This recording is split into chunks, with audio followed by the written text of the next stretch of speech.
So, ethics paper tests our ethics. So, generally nowadays I tell thank you for coming in ethics class. No, because ethics we are learning by unethical means.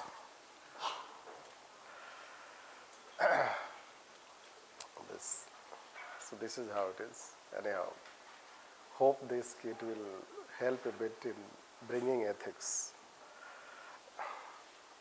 So let's start with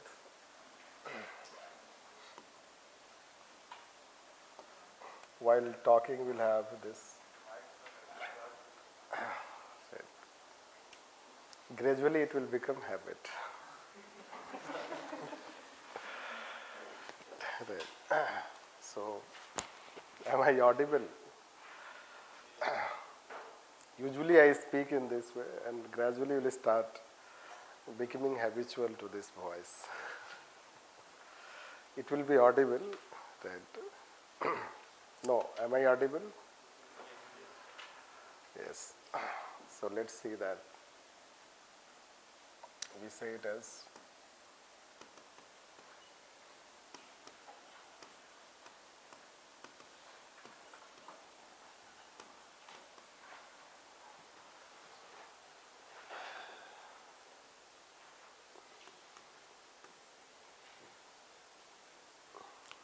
so you may have seen the syllabus.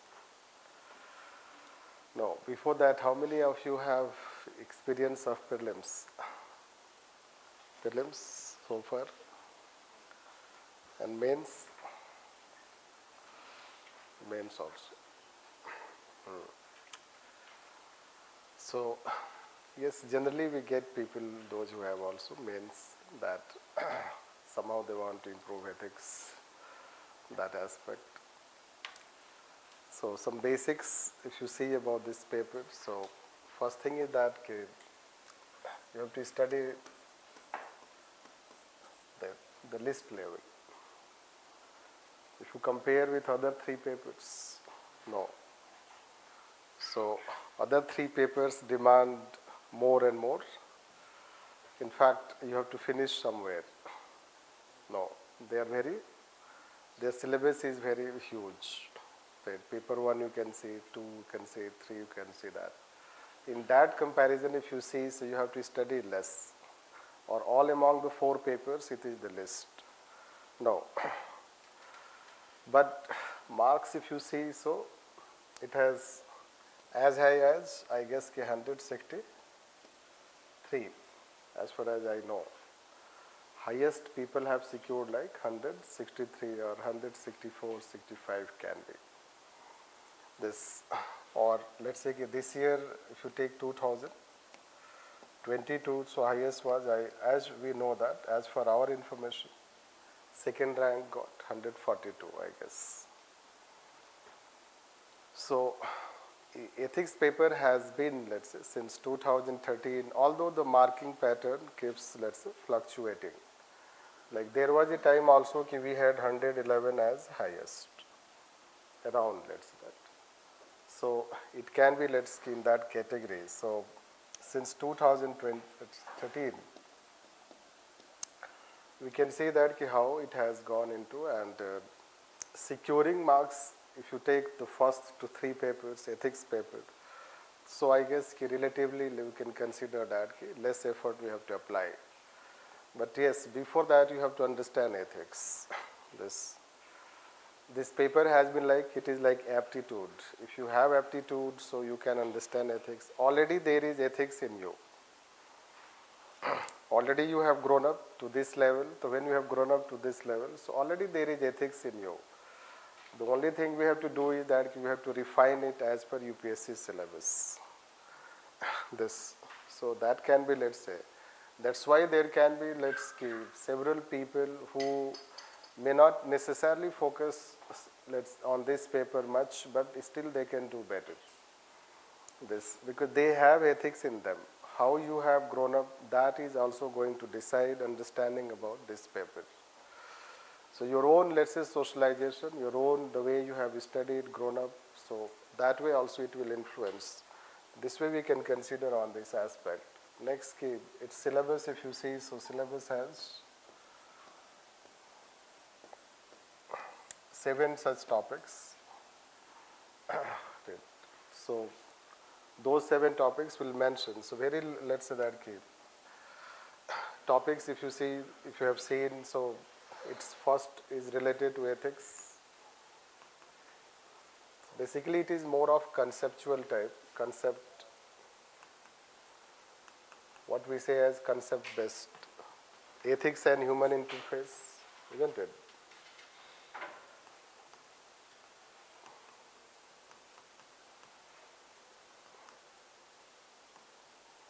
Ethics and human interface. Most of the normative theories will come from this. This we generally say as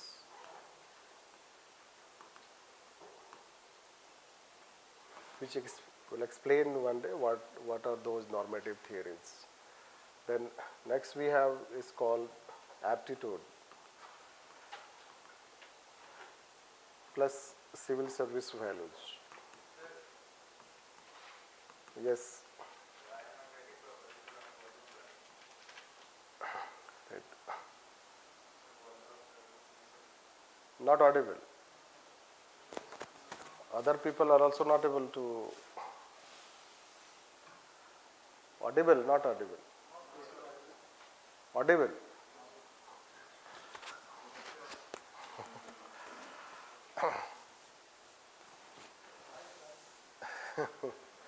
See, I guess every day class is conducted. This is the same volume.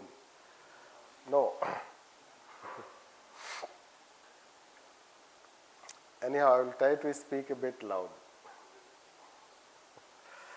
So we have, let's give, the second topic is related to aptitude and civil services.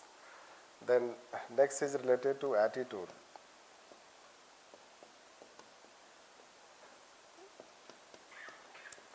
Emotional intelligence.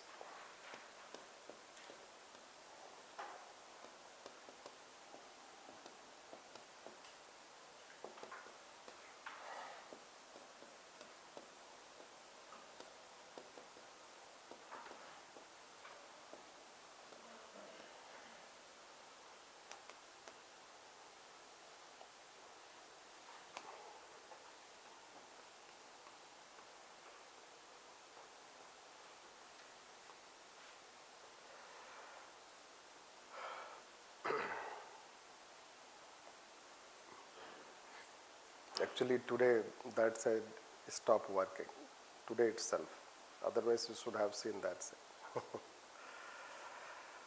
So these are 7, let's say 6 topics basically. The last is case studies, which is not a topic at all. Rather, it depends on your understanding. So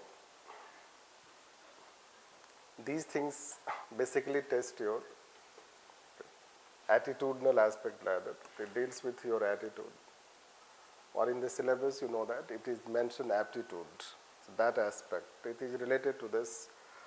This, you can say integrity side, you can say that.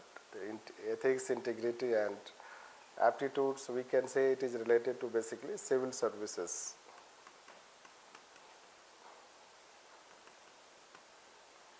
This. And that is, let's say basically, philosophy.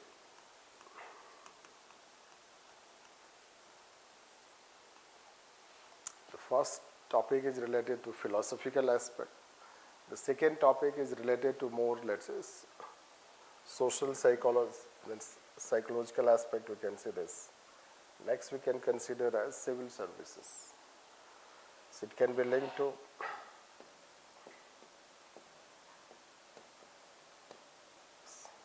psychology, we can say, plus a bit of society.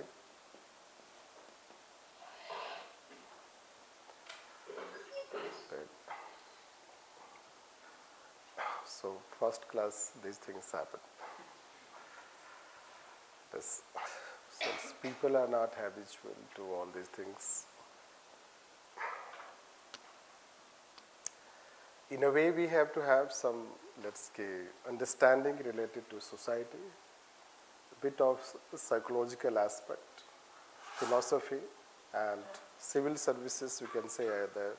Either you talk about administration, you talk about politics, or you talk about public administration.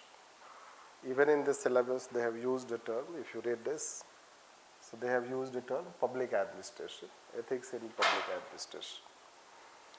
So, if you take syllabus, sources, if you talk, that what sources you should follow.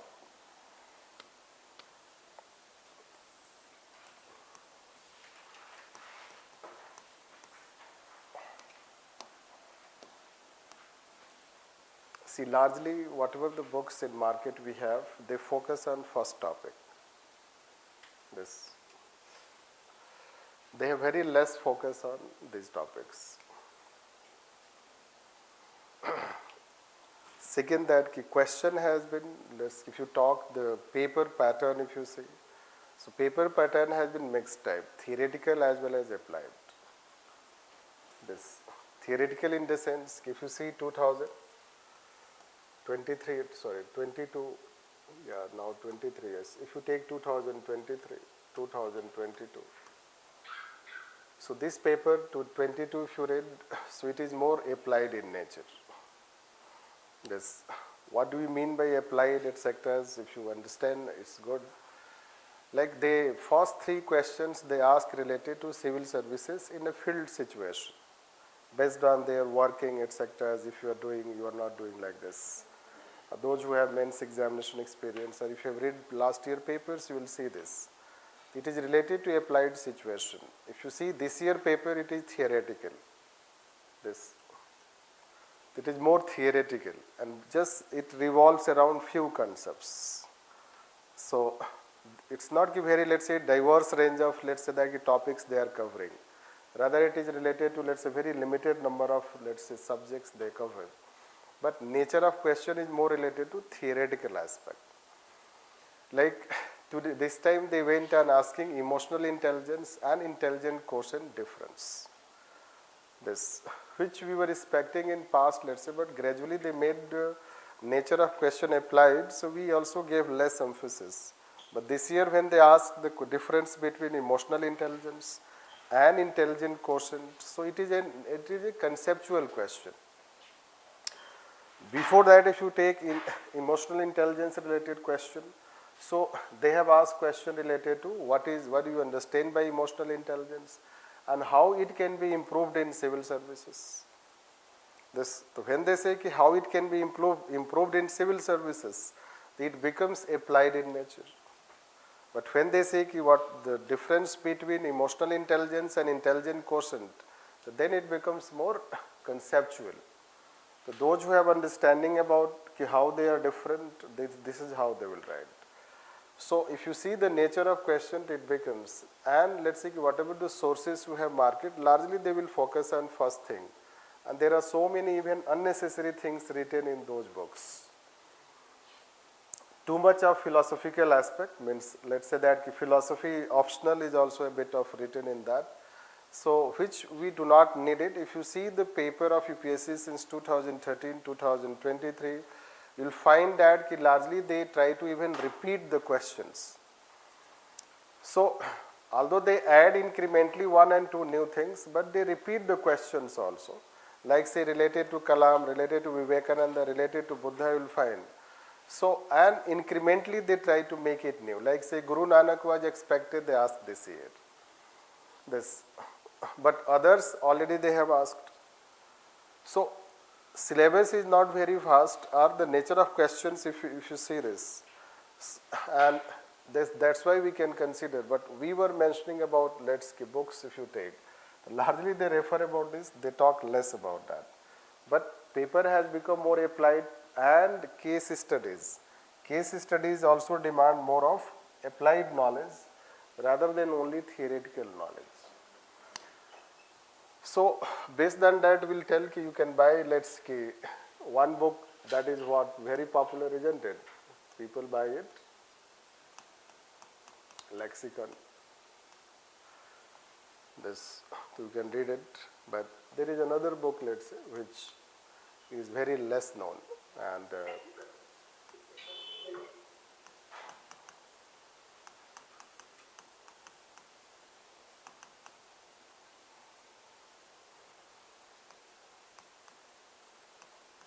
I guess it is R.K. Arora. R.K. Arora book, and we guess it is difficult to get in market. But he is a very good, let's say that, writer related to if you talk related to civil services. When this paper was introduced, then he especially wrote his book for this ethics paper. And he is an academician, so he writes, let's say, it is applied in nature. Values in civil services, it will focus more on applied in nature. It will have less focus on this part. All other books will have more focus on this part. They have less focus on this. This way, let's say that you can, let's say that cover both sections. Then there are, let's say that other sources. There is a book called, means it is a PDF file, Values in Administration.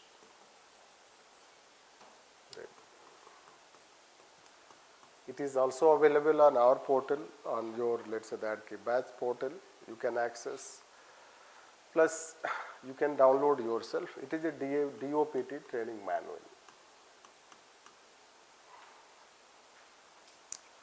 It is a DOPT training manual which is available free, let's say, you can download it and you can read its first 75 pages.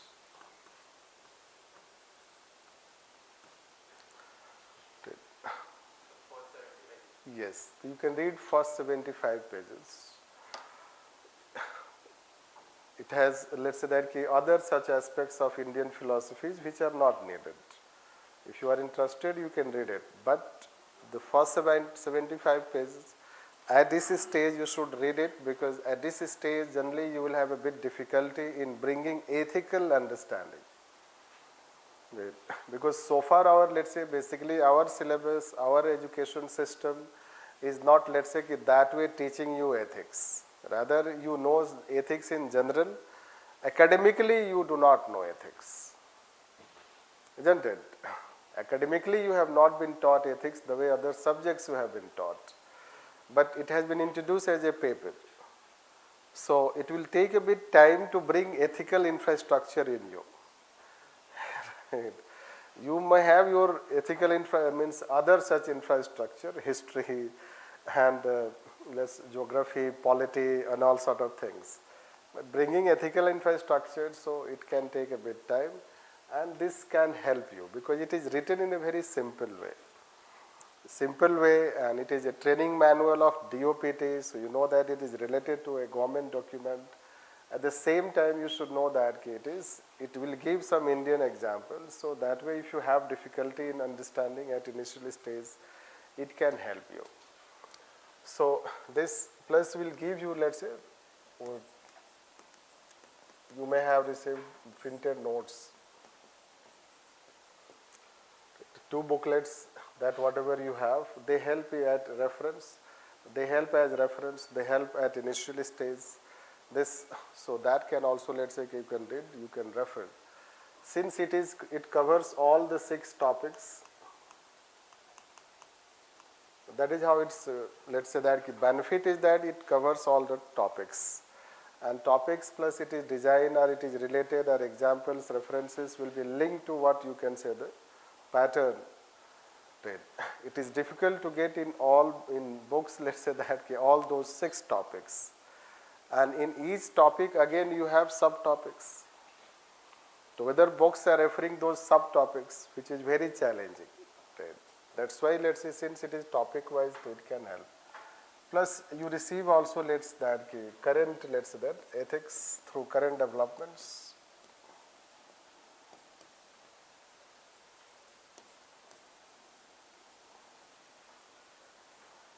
Generally, we give compilation to So when we give compilation of ethics through current developments, so that can, let's say, help you in understanding ethical type of, let's say, that content, topics, etc., which you can link.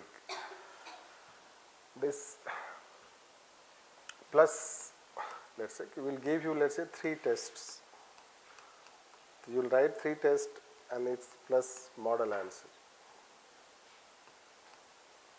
So their model answer can also help you a lot. The test, the questions, model answer, explanations. So this can also help. Plus, I guess we give also 2, let's say, practice book, workbook.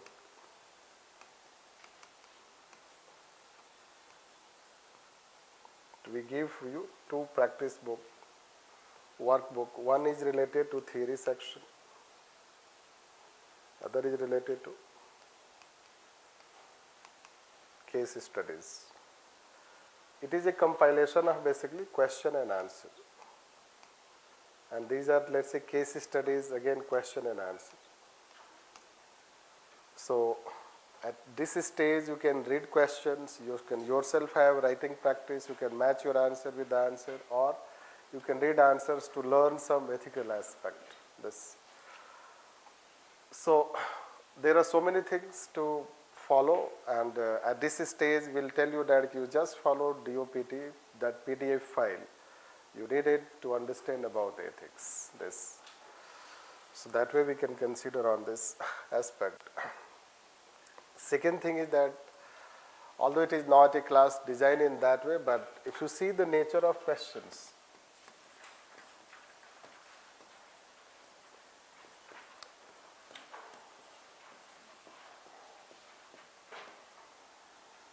so it can have a very simple question. It can have very complex. Both aspects of questions you can find. The simple question is related to differentiate between social morality and constitutional morality. Simple question is what do you understand by? उसके बाद आप कुछ भी add कर सकते हैं ethics के topic का. Right. What do you understand by emotional intelligence? Once they ask this question. It is a very simple question. But if you want to see the difficult questions, read 2022 papers. It is not the first time they ask that difficult questions. Even in 2014 also you'll find difficult question. One day we'll show you the questions, etc. This is not a class today to talk all these things. But yes, questions can be as big as, let's say, 5 to 6 lines question. This 5 to 6 line questions. A question can be as let's say, as simple as 1 line. The both way, let's say, if you talk, basically, let's say that it demands that you should have your own wisdom to answer those questions on the basis of your both theoretical as well as applied knowledge. Like any such answer will demand, let's say that if you talk at this level, so any such answer that we have, so any answer demands concept. This plus application.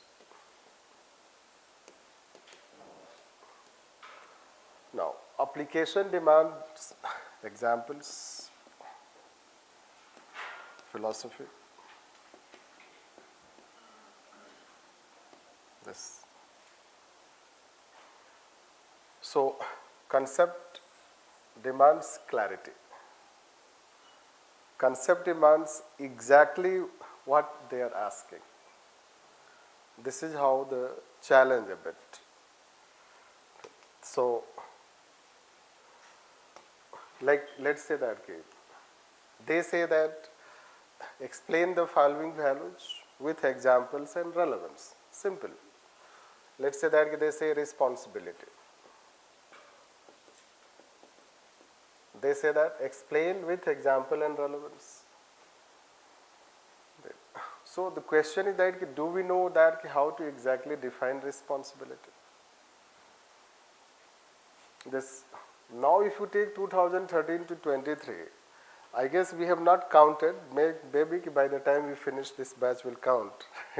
How many terms they have asked? Such terms. Every year in the paper, you will find at least 2-3 such terms. Right. Like say once they ask impartiality, non-partisanship. Once they ask courage of conviction, intellectual integrity. First year itself they ask. Right. Or what do you understand by probity in governance? Anyhow, empathy, compassion, all these things they have asked. So do we know how exactly to define responsibility? Or we should write a definition on the basis of common sense? Right. Now there are two schools of thought in our market. Right. The one school of thought says that कि no, you can write ethics में कुछ भी लिख सकते हो. This, since ethics itself is not, let's say, properly defined, right? It is based on subjective aspects. So you can write in the name of subjectivity anything. We do not follow to that school. Right. Rather, let's say every such term they ask, every such concept they ask, it has a specific meaning. And that specific meaning you have to know if we have to say the conceptual clarity. And this is how you have to explain in that way. And this is what we'll try to ensure that by the time we finish, you are able to know all these terms, their exact meaning, the examples, application, and relating to philosophy. Right. Now, do we have any example which we can relate it? That you have to say. It is not related to any philosophy, but largely responsibility is used in the context of civil services. The context also we have to. So this is what, let's say, largely we have to understand. If you take the pattern, although throughout our discussion, a time will come, we will talk on questions, etc., as how to answer them. But if you take the nature of questions, it is simple also, and it is complex also, both aspects. Many a time complex in such a way that it becomes very challenging for students to understand and answer, let's say, within that time limit. This, like let's say 2022 paper if you see. And 22 paper they did both. Case studies also, lengthiest case studies. And theory questions also very lengthy. That even we calculated the number of words in case study, let's say, so there were total number of words around 3,000. The paper, let's say, total we calculated how many words they have in the paper. It was over 3,000. And then we calculated how many words basically you write answer. In ethics paper, it's 3,400. Anyhow, the trend does not continue. This is what we say that UPSC has its own habit. Like this year we can say a paper was relatively, we can say, easier than last year. No, moderate level paper we can say this. 2022, most difficult paper we can consider. So we'll try to cover all these things, address all these things, and before we start, so let's take that. Some of the things we'll generally talk so that we can start helping, building in you some ethical aspect. Right. So before we go to, let's say, ethics, etc., let's understand something.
Some someone is asking like, will it be good not to buy all these things? Refer only class lectures and notes. It is already happening. You know it. You are familiar, isn't it? People in market read our handwritten notes, isn't it? And इसमें कोई बुराई नहीं. It is not a bad thing. I don't want to appreciate myself since it is our handwritten notes. Right. But as far as what information we get, you know that most people read our handwritten notes. The only challenge is they may not have the most updated one. This. Plus, most of the people read our model answers of ethics test series. We generally have 7 ethics test series, and those model answers are also prepared very, let's say that systematically. And we know that most of the people read that. This. Even at a state public service examination, you know that is in that also. This. So at the end of the day, yes, since you have joined classes, you are doing classes, you will understand the concepts, terms, etc. So even class notes is, whatever we are going to tell in the class, you write, it is adequate enough.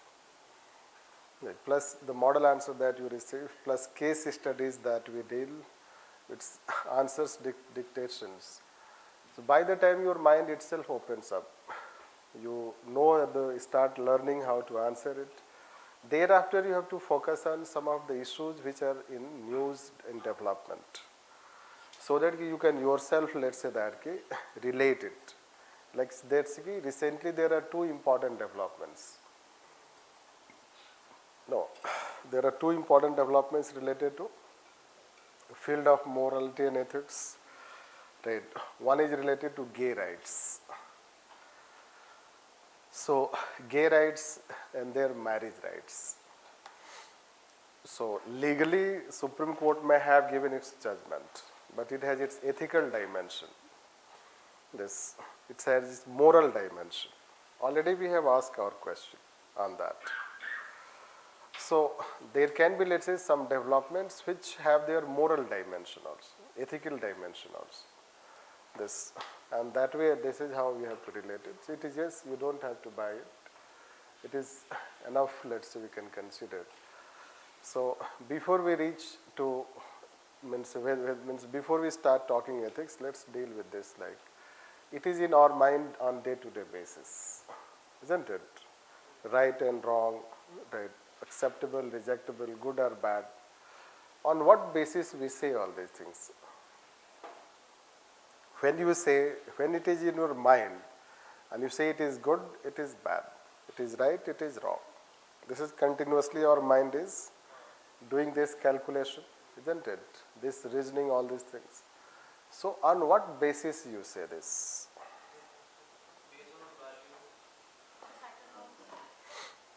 Societal norms. Upbringing. Yes.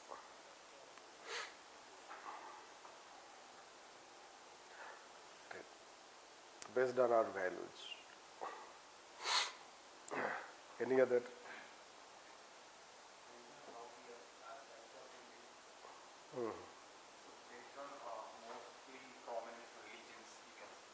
Prominent religions.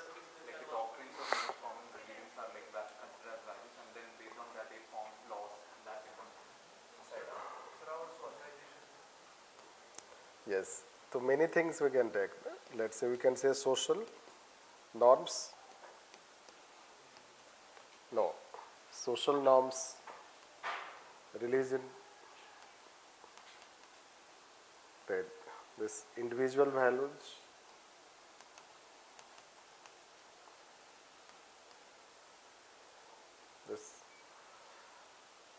This we can consider. Or let's see, acceptable, what is largely acceptable to society, isn't it? this. So why it is, means ki, why we want to have, let's say, why we want to accept good, reject bad. Because we live in a society and then we also care about our perception, how people perceive us. Right. Is it due to, let's say, ki human nature? Our human nature is inbuilt aspect is that ki continuously without any effort we are trying to do good and avoid evil. Is it like that? Although it is a bit complex question at this stage, but let's say that ki somewhere is it in us ki we are, let's say, we have a tendency to improve ourselves. No. Do we have tendency to improve ourselves? Yes. That can be, let's say, so it can be one aspect, tendency to improve ourselves. There's something in us, let's say we are continuously trying to. That is how we say it as human nature. Although it is, let's say we'll have, one day we'll talk about human nature. Right. Because ultimately society is nothing but collection of individuals, summation of individuals. You yourself as an individual may have this tendency, you say next time I will improve, isn't it? This prelims 2023, isn't it? Right. The next time you want to improve, is it? So anything you know that you want to have improvement. After that, what is that improvement? This, so basically improvement is better behavior. Right. That behavior can be of good answer writing, or a good, let's say that ki, scoring in cricket nowadays, isn't it? So this way good behavior can be. So this is how it is a human nature which is trying to continuously improve this. And this way, let's say from your childhood, if you see from your childhood to adolescent to at this stage, you'll find that you may be a changed person, you may be improved one. Right. Have you doubt on yourself? Right. So this is how ethics will start questioning us also, right, at times. So you will say, I am a better person. You will say, I am a better person, although your parents know better. So this way, let's see, but we will go by this. It is a continuous human tendency. It is a human tendency to do that. Now, character and conduct, right? So what do we mean when we say, let's say that character, why we need to have good character?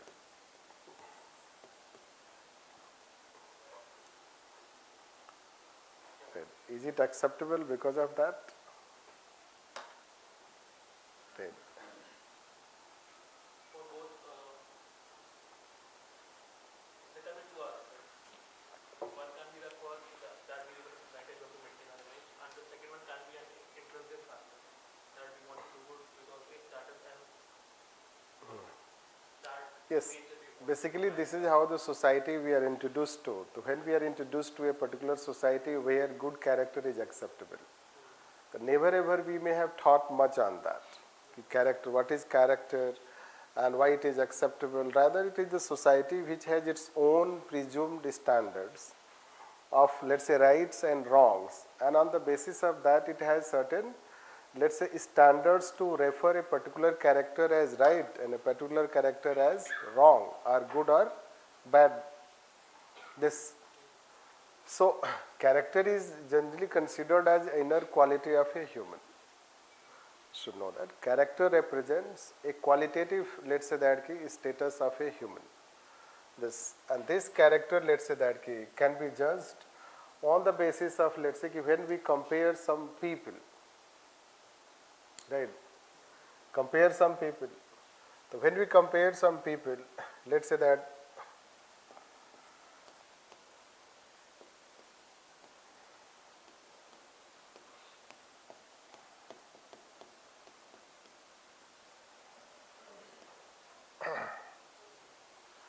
right. And suppose you are compared. So what is the difference between them? apart from knowledge.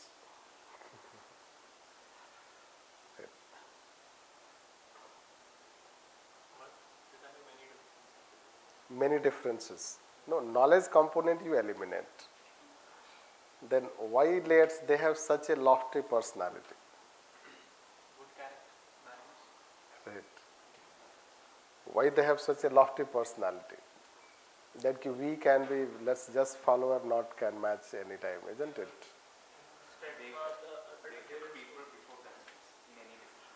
Right. But there can be many people who can keep that, but still they may not reach to that level. They are steadfast adherence to certain values that they deem that it is important. So it is the character, let's say that. You can have many such businessmen, rich people, this and that, isn't it? बहुत सारे हो सकते हैं. World richest person को भी ले सकते हैं हम. You can compare. Wealthiest person, isn't it? You can compare also any dictator also, government also, popular leader also. Right. But let's say that in entire from ancient India to modern India, only 3 persons you have who have such a huge level of popularity. Buddha, Vivekananda and Mahatma Gandhi. This, isn't it? Although there can be many other personalities, good, but then if you talk that 3 major personalities, so Buddha, Mahatma Gandhi and Vivekananda. Why? This is the question. Maybe they are more disciplined. Right. Anyhow, so what we will say is that it's the character. Their character was unmatchable. Right? Their character was unmatchable. Can we say this?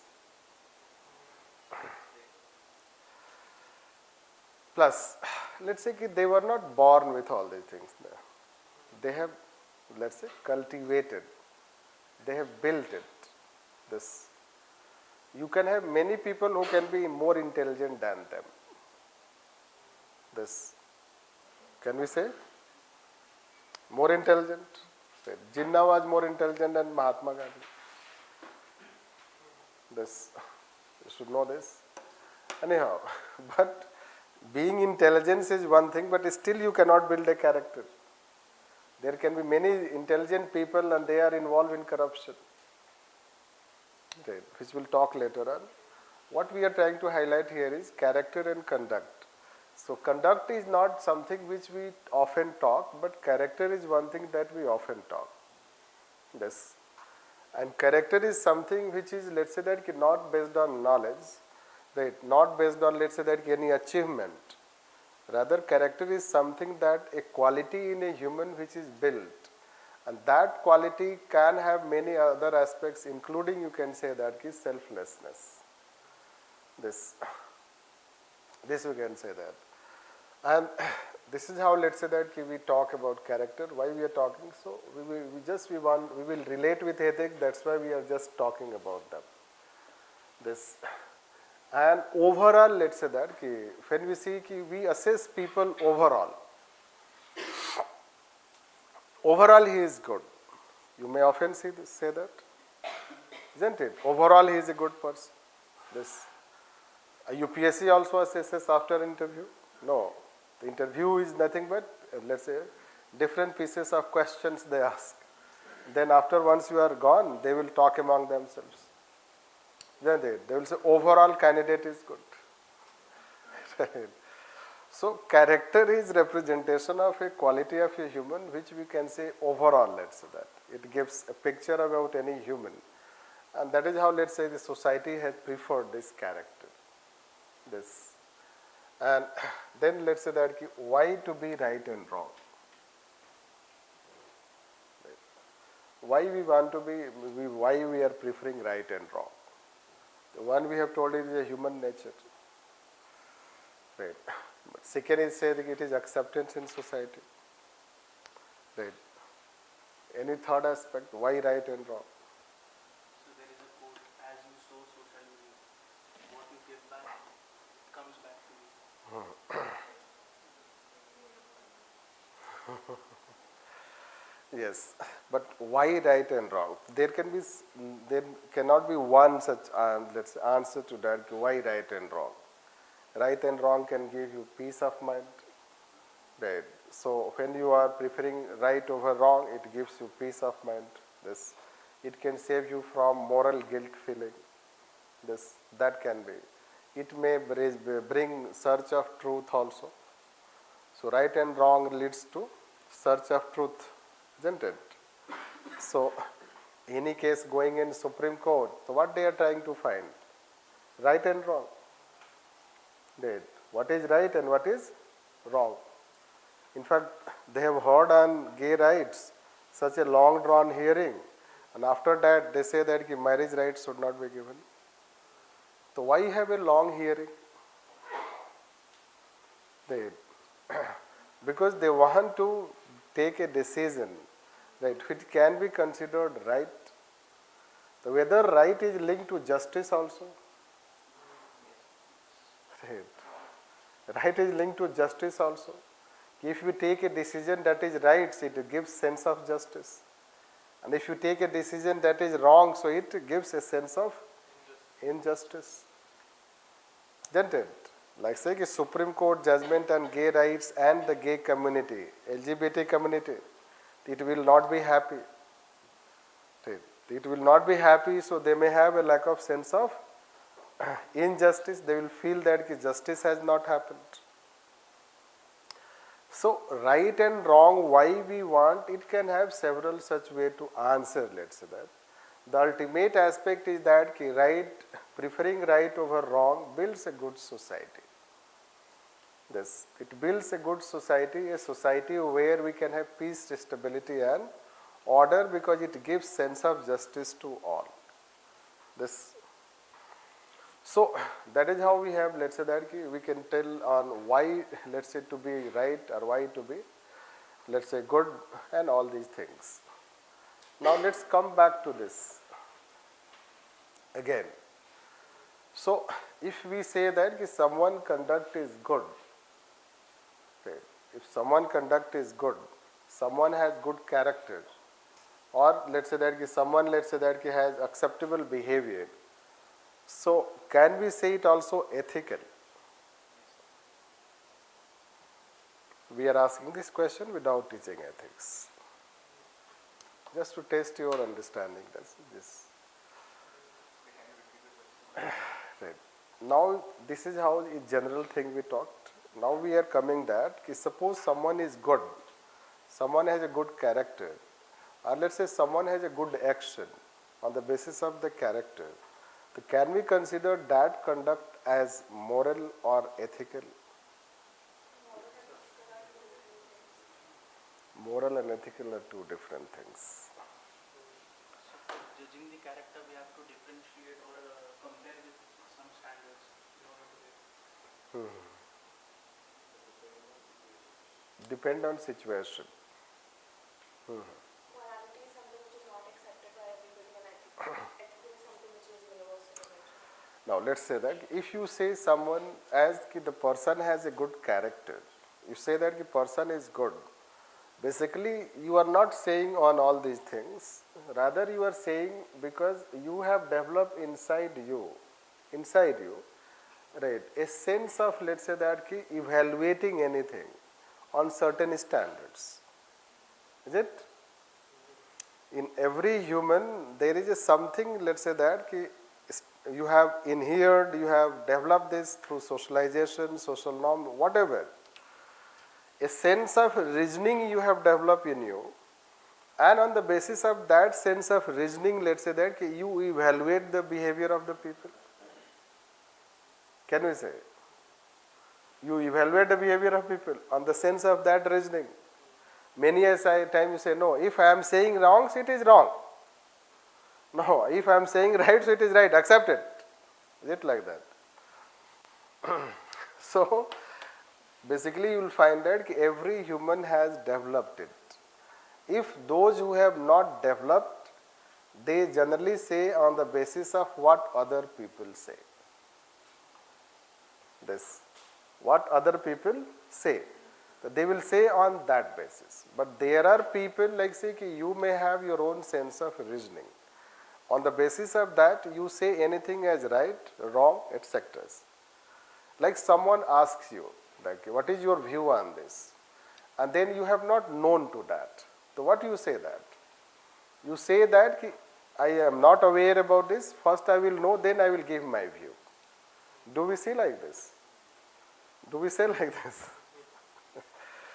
Right. But often even if we have heard, we are not knowing it properly, but we give the view. This, we give the view. Right. But a person who has a good sense of reasoning, he will say that first I will know it and then I will give a view. This, that way. So anyhow, what we are trying to do is we are trying to go and talk about ethics, let's say that. Ethics when we say. So when we use the term ethics,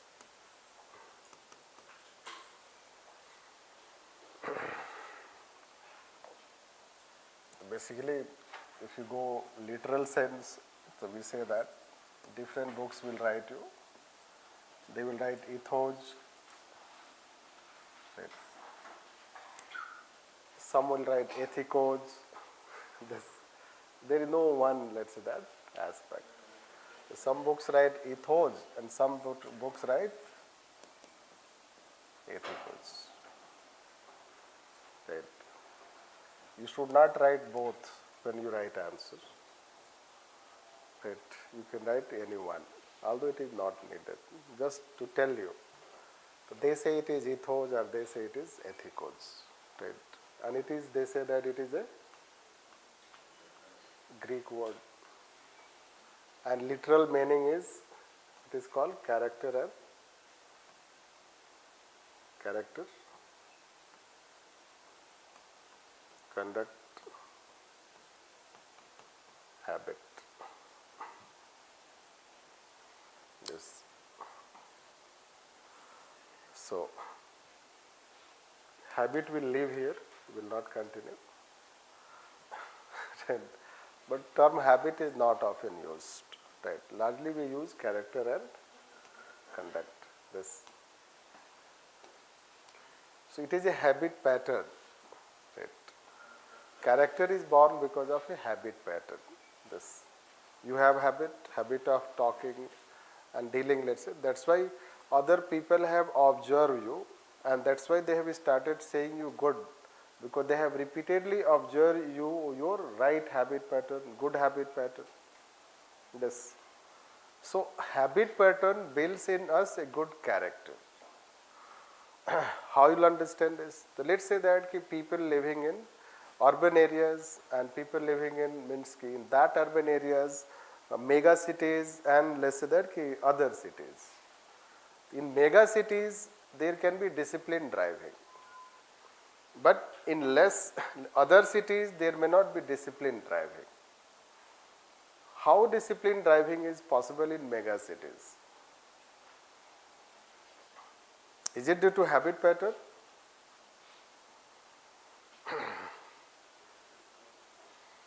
Yes, it is due to habit pattern. What habit pattern? So gradually when traffic rules, traffic enforcement, police wala, etc. Right, they are not doing for one day, they are not doing for 1 year, they are doing for 5 years, 10 years, 15 years, 20 years.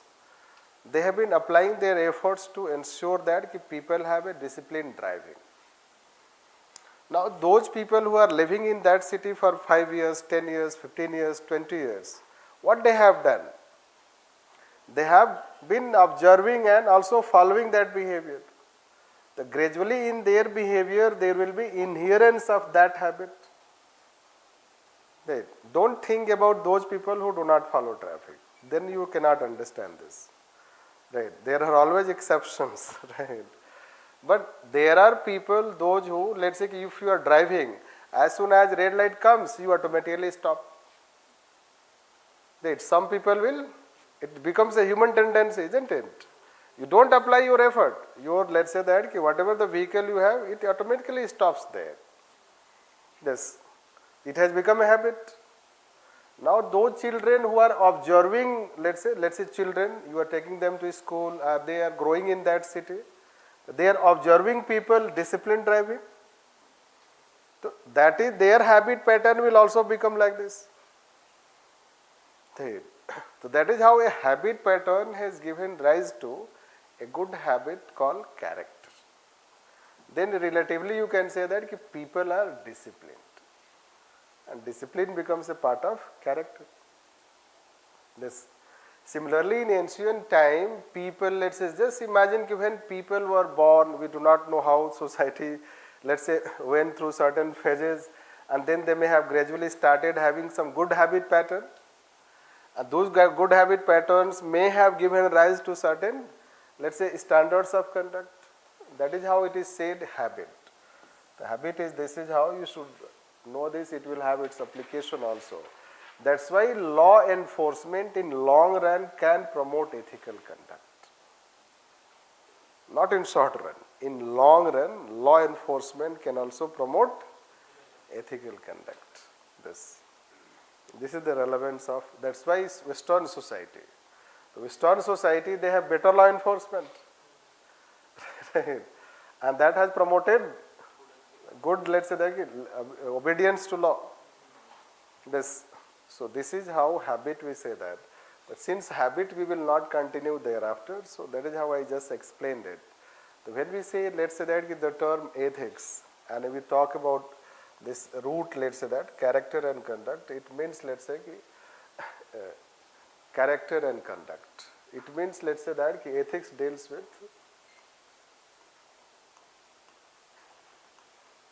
character and conduct.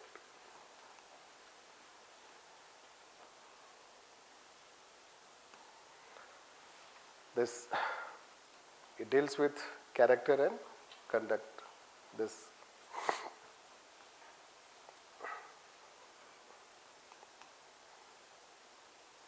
But it does not become very clear what character and conduct.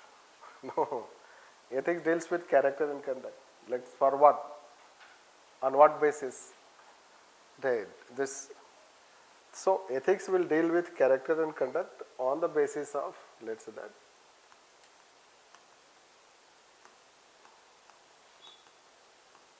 established standards.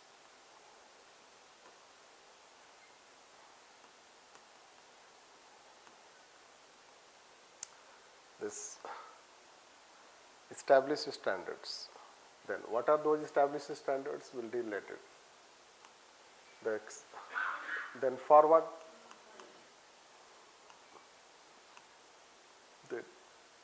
So to achieve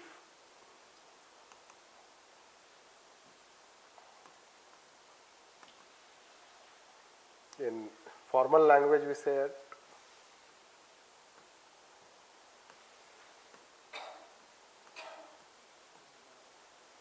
or we say it,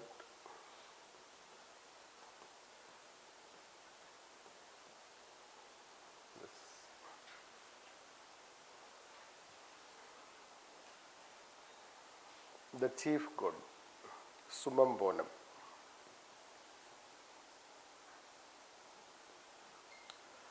What are they? We'll talk you later on. Right. This. Now the question is, let's say we were saying this, so we can have different views on this, isn't it?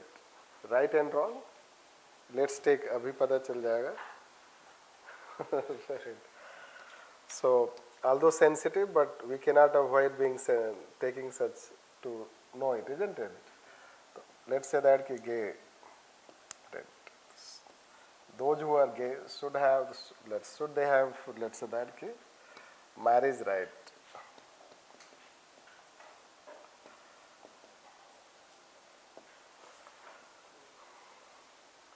Controversial.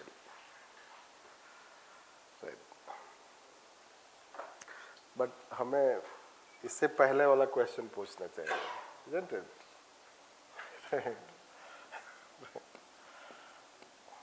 LGBT. So when they live together, is it ethical? It's not ethical. Let's say, is it right?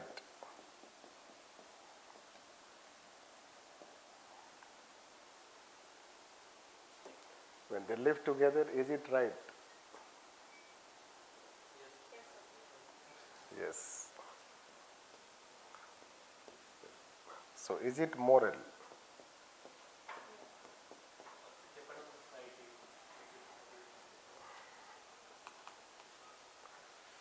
Right. Is it moral? Depends on individual needs. Sir, you asked right in the sense of moral or what? No, right in general. Legal. No, whatever. Right. Right is a generic thing. No? Is it right? It is a very generic thing. So you say right, yes or no, whatever, let's say, but we become more specific when we add term moral. Right. So you say it is moral? Yes?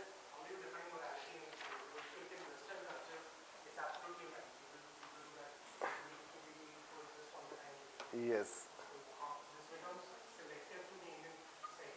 Yes.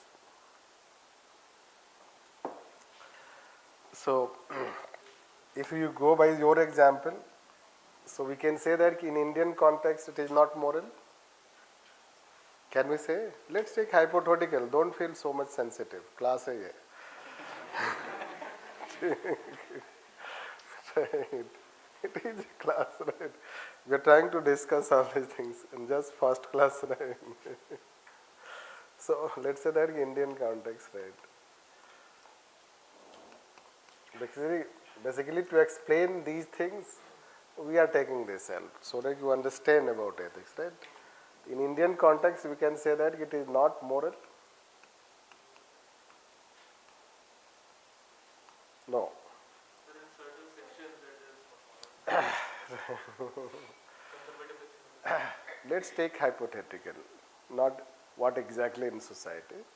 If you take Western society and Indian society, in that context, Indian society it is less acceptable. We can say that it is not moral, although it is not correct. We are just taking example. Right? Now, suppose we add this. Yes, we add this question. Change this question.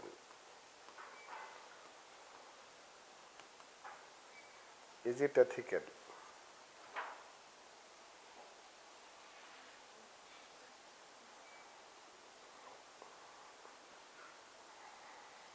Right. Is it ethical?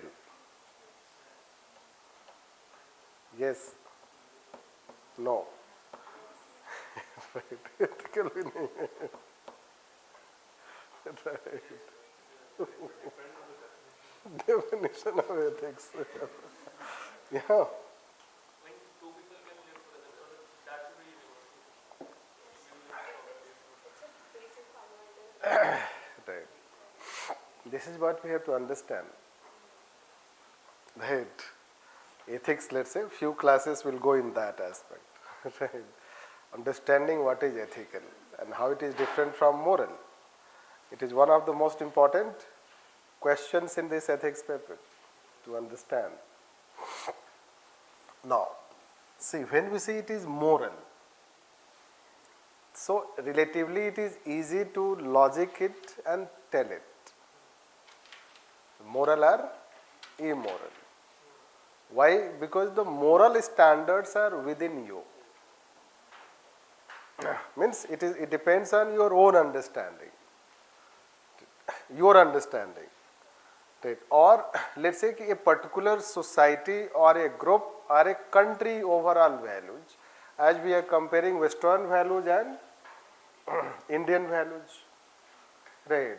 So moral standards or morality is something which is related to individual, group or society overall, let's say that ki values, right, which it propagates or it prefers. So this we can consider. So this is what moral. But the day you say ethical, then it goes beyond you. Right. Now your role is not there. Right. Now your reasoning should conform to some standards of ethics. Right. This or it is being told ethical or right or wrong. Basically right. This right is being told on the basis of someone else's standard. But this right is being told on the basis of not someone else. Right. There are established standards. And this. So, ethics is based on established standards. Yes. So ethics is based on established standards. Now we have to know what are those established standards. Therefore, when a court is going to look into this matter, it will try to see all those established standards, plus it will also see the moral standards. It is not that it will not see the moral standards, it will see the moral standards, it will see the ethical standards. Then it will decide in a given situation, should we go by moral or should we go by ethical, right? You may have heard about constitutional morality versus social morality. Enough of this, isn't it? Because it started with Sabrimala, ended with questions in UPSC. Right. This in paper 4 also, paper 2 also. This. So the question when we are saying, right, so that part we are not trying to deal. What we are trying to deal is understanding, let's say. So when we say ethics, let's say ethics. Ethics deals with our human character and conduct, means it deals with our conduct. Now what of that conduct, right or wrong aspect of that conduct? And on what basis that right and wrong can be considered? On the basis of established standards. This why it tries to go on the basis of established standard, why it is concerned to judge our conduct as right and wrong, to achieve, right, this. So summum bonum you can consider, or chief good you can say, highest good you can say, and that highest good is like public interest. Public interest is not defined, but it is often referred. Right. Similarly, the chief good is not defined. It is often referred. A chief good was defined in G20 conference. No. What was the theme of the G20? One earth, not an earth. One earth, one family. Right. और क्या था? One future. उसके बाद क्या था? वसुधैव कुटुंबकम. Right. ये हो गया chief good. This is the chief good. Right. So basically ethics want to achieve that. How you will achieve it? How we will achieve it? Not by material achievement. Right. Not by material achievement, but by values. The values that, let's say, you have to follow. And for that, one article was written by Arun Maira. Right. Read that article. He is trying to link with one earth, one family. This few days back in Hindu it was written. That article we can refer for other subjects also, for ethics also, in ethical perspective. So what he says that you cannot achieve one earth, one family and one future unless you alter your values. This is what he says. He says it before that there used to be one earth, one economy and one future. Right. Before this, the theme used to be one earth, one economy and one future, basically globalization. Now we have changed it to one family. The one family is value oriented and one economy, because family gives equality. Family gives you equal rights, but economy has not given equal rights to men and women. This basically he was arguing that women who are in care services, there, let's say that care services have not been added in the measurement of economy. Although they also contribute to economy, but they have not been included. So we need to include to make it fair. This just we referred it. If you do not know, not a problem. But this is how ethics is applied, let's say that. You have to link, so you can have better understanding. This can be considered as a chief good. Now it will be achieved on the basis of bringing changes in values, and what those values can be linked to ethical, this established standards. Right. So morality can be, although we'll talk one day the difference between morality and ethics separately, but morality depends on your individual standards. Hence, whatever you are arguing here as right and wrong, all these things, you are saying about social norm, you are saying about religion, you are saying about all these things. But by mix of all these things, you have developed your own moral standard. We have developed our own moral standard. This, in which either social norm may dominate, religion may dominate, or our own individual values may dominate. This, and it is that moral standard largely we say anything as right and wrong, or good or bad, all these things. But that may not necessarily be ethical. It may be right, but it may not necessarily be ethical. Right. To be ethical, we have to follow this. Yes. Sir, is it a dynamic concept? Yes. Sir, is it ethics a dynamic concept or is it Yes, it is a dynamic. So then it means that it can change. Yes, but dynamic does not mean that everything is ad hoc. This you have to understand. Right. You can take stable plus dynamic. So then standards they keep on changing. But let's say standards, but some universal standards generally do not change. But then they are established by whom? Yes, Those standards they are established by whom? that is how we are coming. Like, so let's come. Establish standards.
some of those universal standards we have mentioned, right? Let's say truth, you can say selflessness, you can say that forgiveness, compassion, tolerance, peace, like this. Now, how they are set? They are set on the basis of critical thinking and reasoning. This critical thinking and reasoning, this aspect. Then we'll talk what is critical thinking and reasoning. Then let's say that they are set by, who sets them? They are set, set by normative theories of ethics. It is a branch of philosophy which is concerned about, let's say, moral reasoning. And on the basis of that, they go on giving different types of philosophies and principles. And they have set those established standards. Whether you accept it, you reject it, it does not matter. This accept or reject means अगर कोई follow करता है नहीं करता उससे कोई फर्क नहीं पड़ता.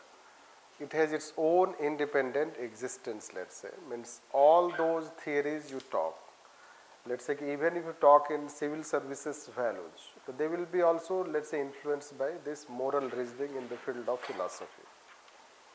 Right. It is the philosophy which deals with, let's say, that reasoning, rationality in society, decision making.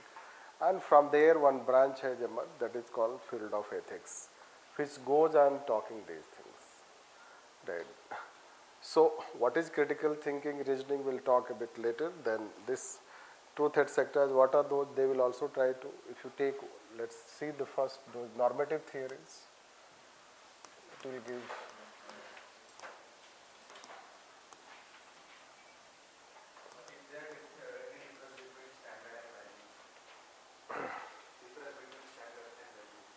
Yes, there is. If you talk only standard and value, then both can be used interchangeably. This, but if you want to relate with established standard, right, then all established standards are values, but all values are not established standards. Right? This, like say we can have our own values, but they may not necessarily be established standards. This established standards will have to qualify to moral reasoning, critical thinking, and universal standards. This, our values etc. are very relative to our society, the area we live, the country we live. This we can consider. Anyhow, when we talk normative theories, so basically we can categorize as two types of theories. We say as agent and we say action. This. So human behavior has been analyzed on the basis of two things. One, presuming that we should focus on character, and by improving character we can make, let's say, good decisions. So when we are able to improve character of the people, then good character will result into good action. This good character will result into good action. Can we say? That's why UPSC is trying to recruit you, isn't it? UPSC is also looking good character, so that tomorrow you will have good action. Right. So one school focuses on character, not on action. This, which we say as agent theory. Agent school. An agent school is nothing but Greek philosophy.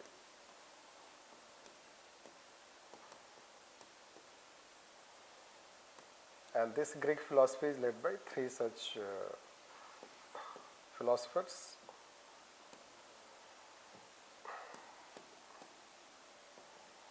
Socrates, Plato,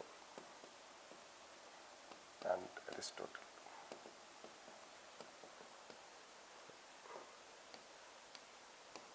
We say them as also virtue school.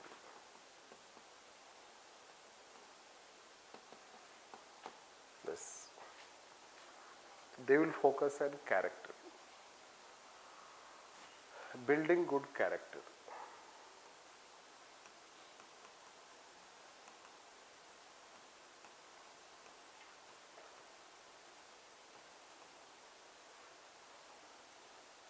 virtue is a character.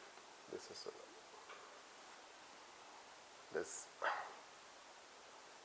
Then there are theories which focus on action. Right. On the basis of human action, they judge human as right and wrong. Largely we do on that basis. Mostly on the basis of human action we evaluate people. Do we evaluate people on the basis of their background? Both we take. But largely we are judging human on the basis of action, let's say that. So most of the theory will talk on that action, and which we can divide into two parts. One is deontology. It is led by Kant. And another is teleology. Yes.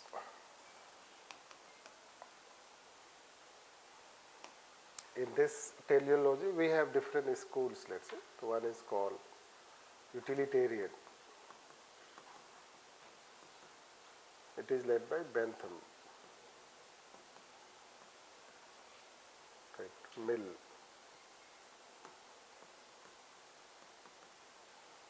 Right. Led by contractarians. Right. Led by Hobbes, Locke, Rousseau.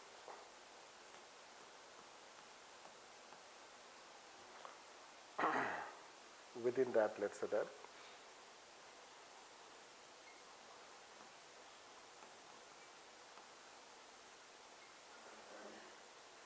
contemporary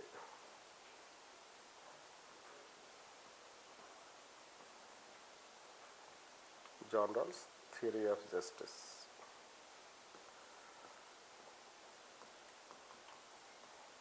This.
Contemporary is some part of some school of contact theory. Contemporary is some part of contact theory. Yes, contemporary part of contractarians. Right. Now you were looking for established standards. They have given some established standards. Established standards are not generally a set of principles. This you should know. Established standards are how we make a decision, why we make a decision. This. So let's say that they will focus on character. Their relevance is that established standard one can be that we should have good character. Having good character itself becomes a standard. This, although they will give their own principles, those will talk separately. So they will give their principles of what are those.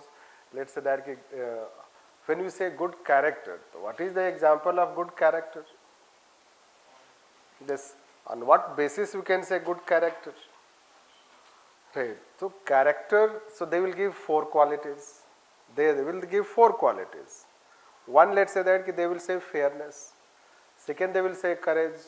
Third, they will say temperance. Fourth, they will say wisdom.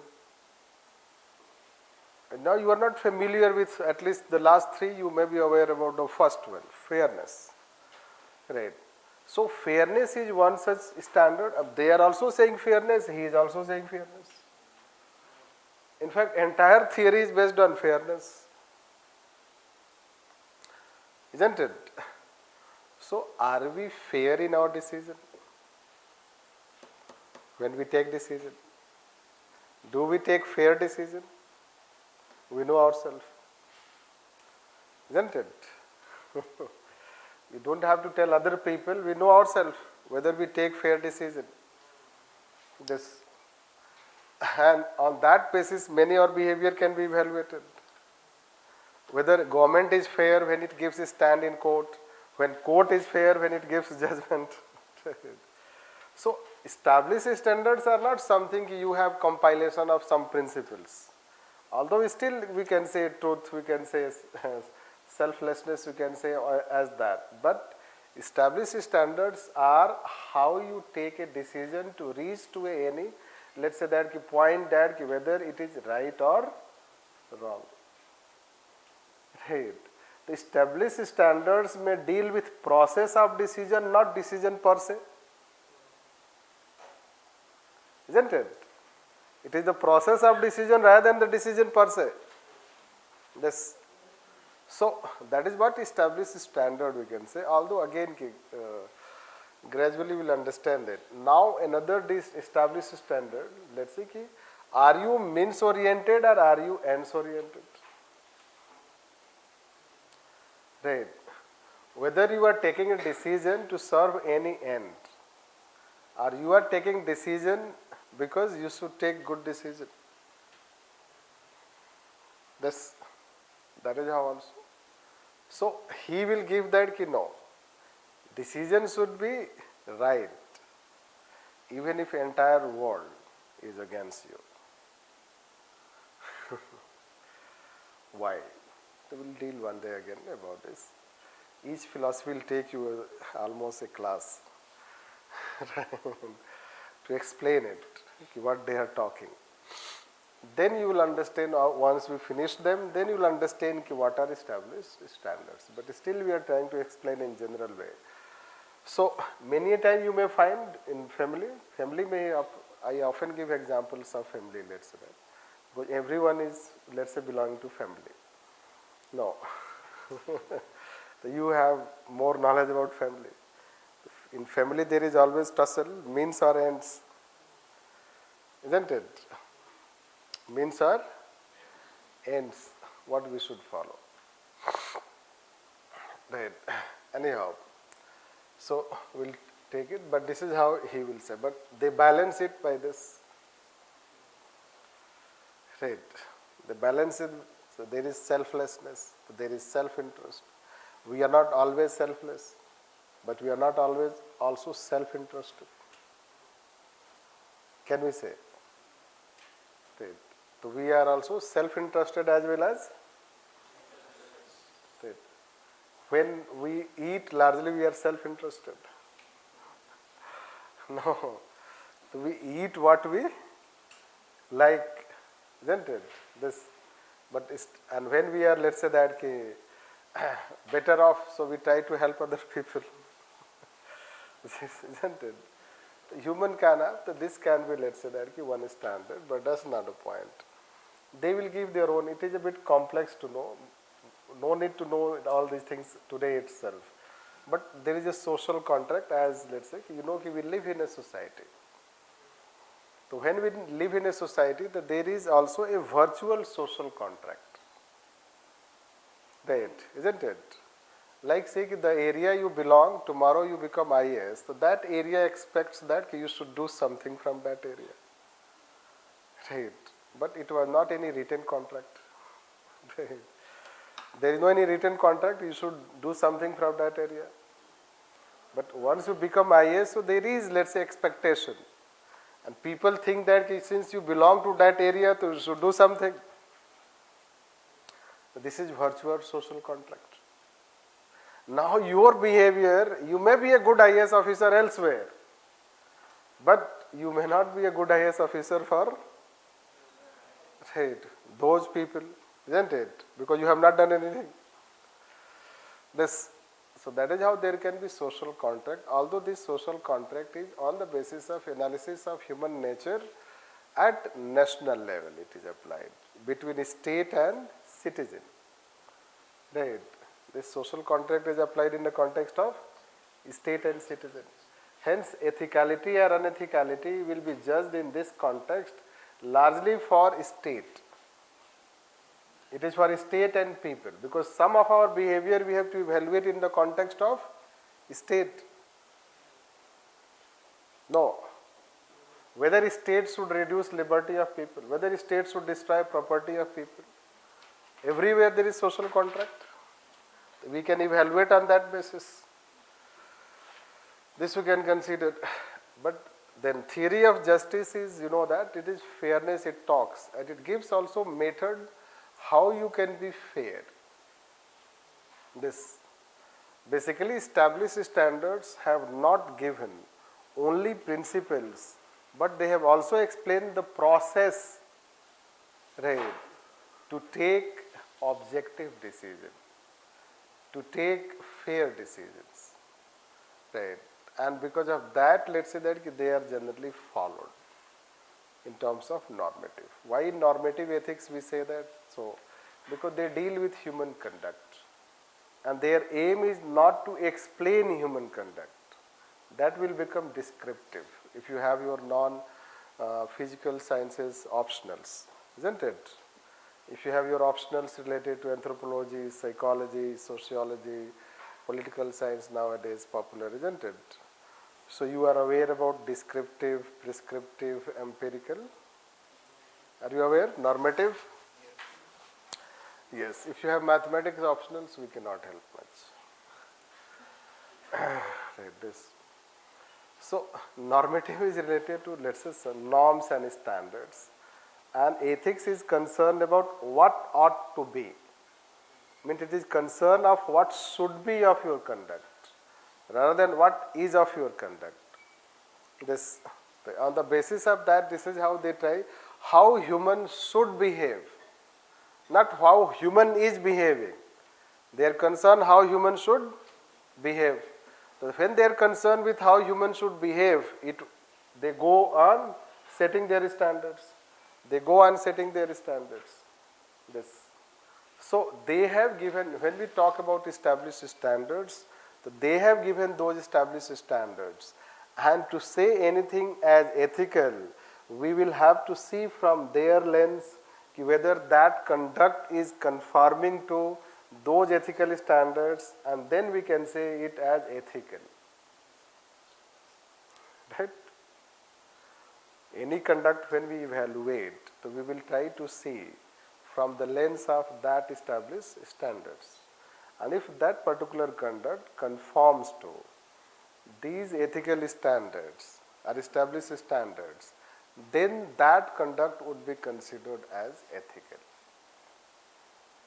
Right? तो saying moral is very easy, isn't it? बहुत ही आसान है बोलना. Saying ethical is difficult, because ethical will demand you knowledge about established standards. It will demand knowledge about your at least these ethical standards, and ability to, since the standards they have not necessarily set, they have given process. Since they have given process rather than the standards themselves, hence other people, those who are trying to scrutinize ethical standards, how better they understand the process, how better they adhere the process, that will decide their quality of decision.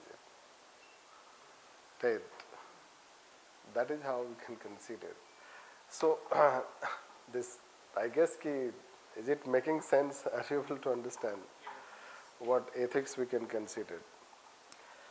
They have not given any formula for established standard. Formula in the sense that if you apply this formula, there is Right, let's say this is how you can say 1 plus 1 equals to 2, you can say that. It is not like that.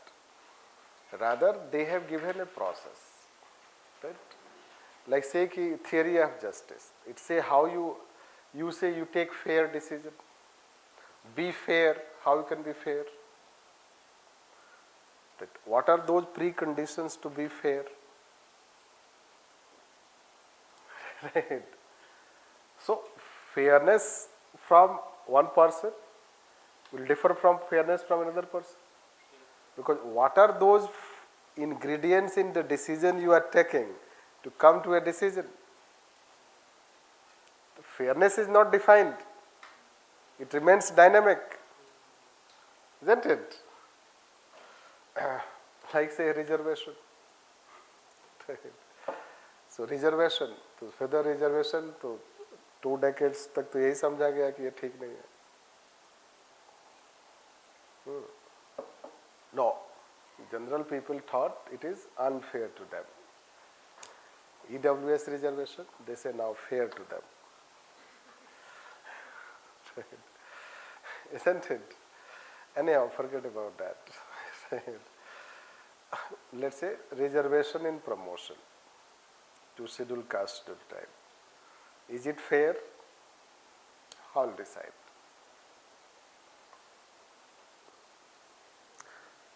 Right. Is it fair?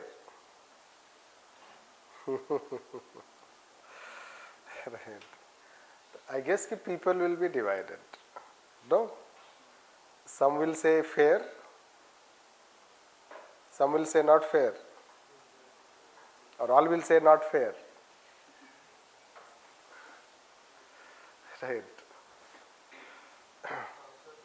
Let me finish. Right. Let's say that we maybe whatever the number of people, but let's say that there are 10 persons. And 10 persons are asked that, we ask a question that reservation in promotion is fair or not. That now in this, let's say that 10 persons, let's say 2 belong to scheduled caste itself. Right. Scheduled caste, 2 persons, and they have to take a decision whether reservation is fair. Other 8 persons, what they will have view about them? Right. They will be thinking about them that they will be saying, they will go in favor. And what they will think about them? Right. They will be against. Right. Isn't it? तो फिर दोनों को fair कैसे बनेगा? How? What are the methods or what is the process we can bring that कि both can be fair? Right. So that is how you have to follow, establish.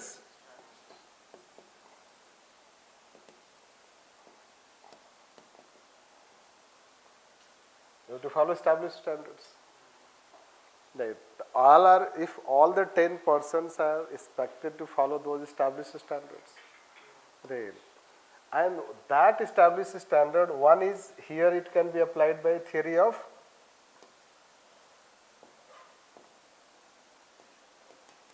justice. Theory of justice. Right.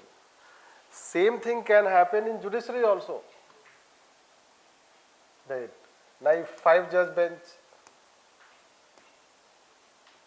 right, and one is from scheduled caste. Right. And suppose 4 are from forward caste. The same issue can come there also. This. So then how you are going to take a decision which is fair? Right. Do we have any established standard? Do we have any theoretical explanation of decision making in such situations which can be followed, and if we follow that, it can ensure to some extent fairness in their decision? And that will be explained by theory of justice. Means it is not only theory of justice, let's say that. Since it our subject, we are talking about this. There can be other such standards, right? But this is how normative standards. And when they take decision which is objective, so we can say fair. Fair means also ethical, we can say. Right? It is a right decision. Right decision is also ethical decision. This is how the relevance of established standards. You can say that. This. Now, why we want to be fair? इतना ज़्यादा हम why we are giving so much of कि fair होना चाहिए, क्यों होना चाहिए? Right. The fairness will give a sense of justice, peace of mind. This you can say dignified life. It will help in society. Means it will help society become more organized, structured, stable, isn't it? That is how we say. Right. You read that article. It is good article I am talking. Arun Myra article. 2 days, 3 days back in the Hindu it came. It is started. Its beginning of the article was related to this. The world is experiencing deficits. Exactly I am not able to quote, but the world is experiencing deficits in governance, development. Right. ऐसे ही कुछ था, एक दो और term they have used it. This, which is, let's say that threat to stability and order. This, anyhow. So this way we can talk about normative standards. So this is what we can link, and then now we can go and define. Right? Yes. You said the established standards are like they don't say what it is, but it's about the process. They say process that so that they may give principles also, but their main focus is not to give principles. Their main focus is explain the process. This and the process becomes more relevant to us rather than the principles, because principles are the end result. Right? You say कि wisdom, let's say that courage, temperance, wisdom. So wisdom, suppose you have to take a decision, so will we first develop wisdom then take decision? Right. This wisdom is a process of development, isn't it? So many times court can give a wrong decision and they themselves realize it was wrong decision. Right. The next time they will improve. We have also done the same thing in our life. We have also improved on the basis of our own, let's say that hit and trial. Right. So they will set, but let's say Kant. Kant has given only 2 principles. But those 2 principles are not as important as the process he talks or the objective he talks. Ki why? This. Similarly, Greek philosophy is not popular because it has given some principles. They are popular because of their critical and rational thinking. This. They were rationalists. So they established, they gave the foundation of critical and rational thinking. Right. What is critical rational thinking? We'll talk one day. So like for you to be instance like example of fairness, how to set a stand. So like for fairness, did he give any? Yes, process? he has given process. Right. Because you mentioned like fairness varies from person to person. So he has given process. But they will give the process. Now it will differ person to person on the basis of how better we understand the process they have given. Right. Like say critical thinking. To what extent you should become critical? Right. Should we have its limit? Let's say doctrine of mean, middle path. What is middle path in a given situation? Is it defined? It is not defined. So let's say Buddha also talks doctrine of mean and Aristotle also talks doctrine of mean. But they will give 10 such characteristics. These are the 10 values and this is the doctrine of mean for 10 values. But our decision goes even beyond 10 values. Right. Let's say for a cricketer, what is doctrine of mean? Right. So the question is that they may not explain exactly. Rather, they will give a process. Now it is left to your wisdom, your rational aspect, ki how you take decision on the basis of that. This way we can say that established standards, processes are not explicitly also defined. This is brings subjectivity. Right. It brings, but it is not so subjective that we should take ad hoc decisions. That also you should keep in mind. Right? Yes. So what may be ethical for one school may not be ethical for another school. Yes. Yes. Kant, critic of utilitarian. This Kant is a serious critic of utilitarian, and both are criticized by Thomas Hobbes. So, but then the standards that are established. Then now we have broader understanding. See, basically let's say that you have a broader understanding. When they were evolving in a, series manner. Right. Now you are evolved almost. So you know Kant also, you know Hobbes also, you know utilitarian also.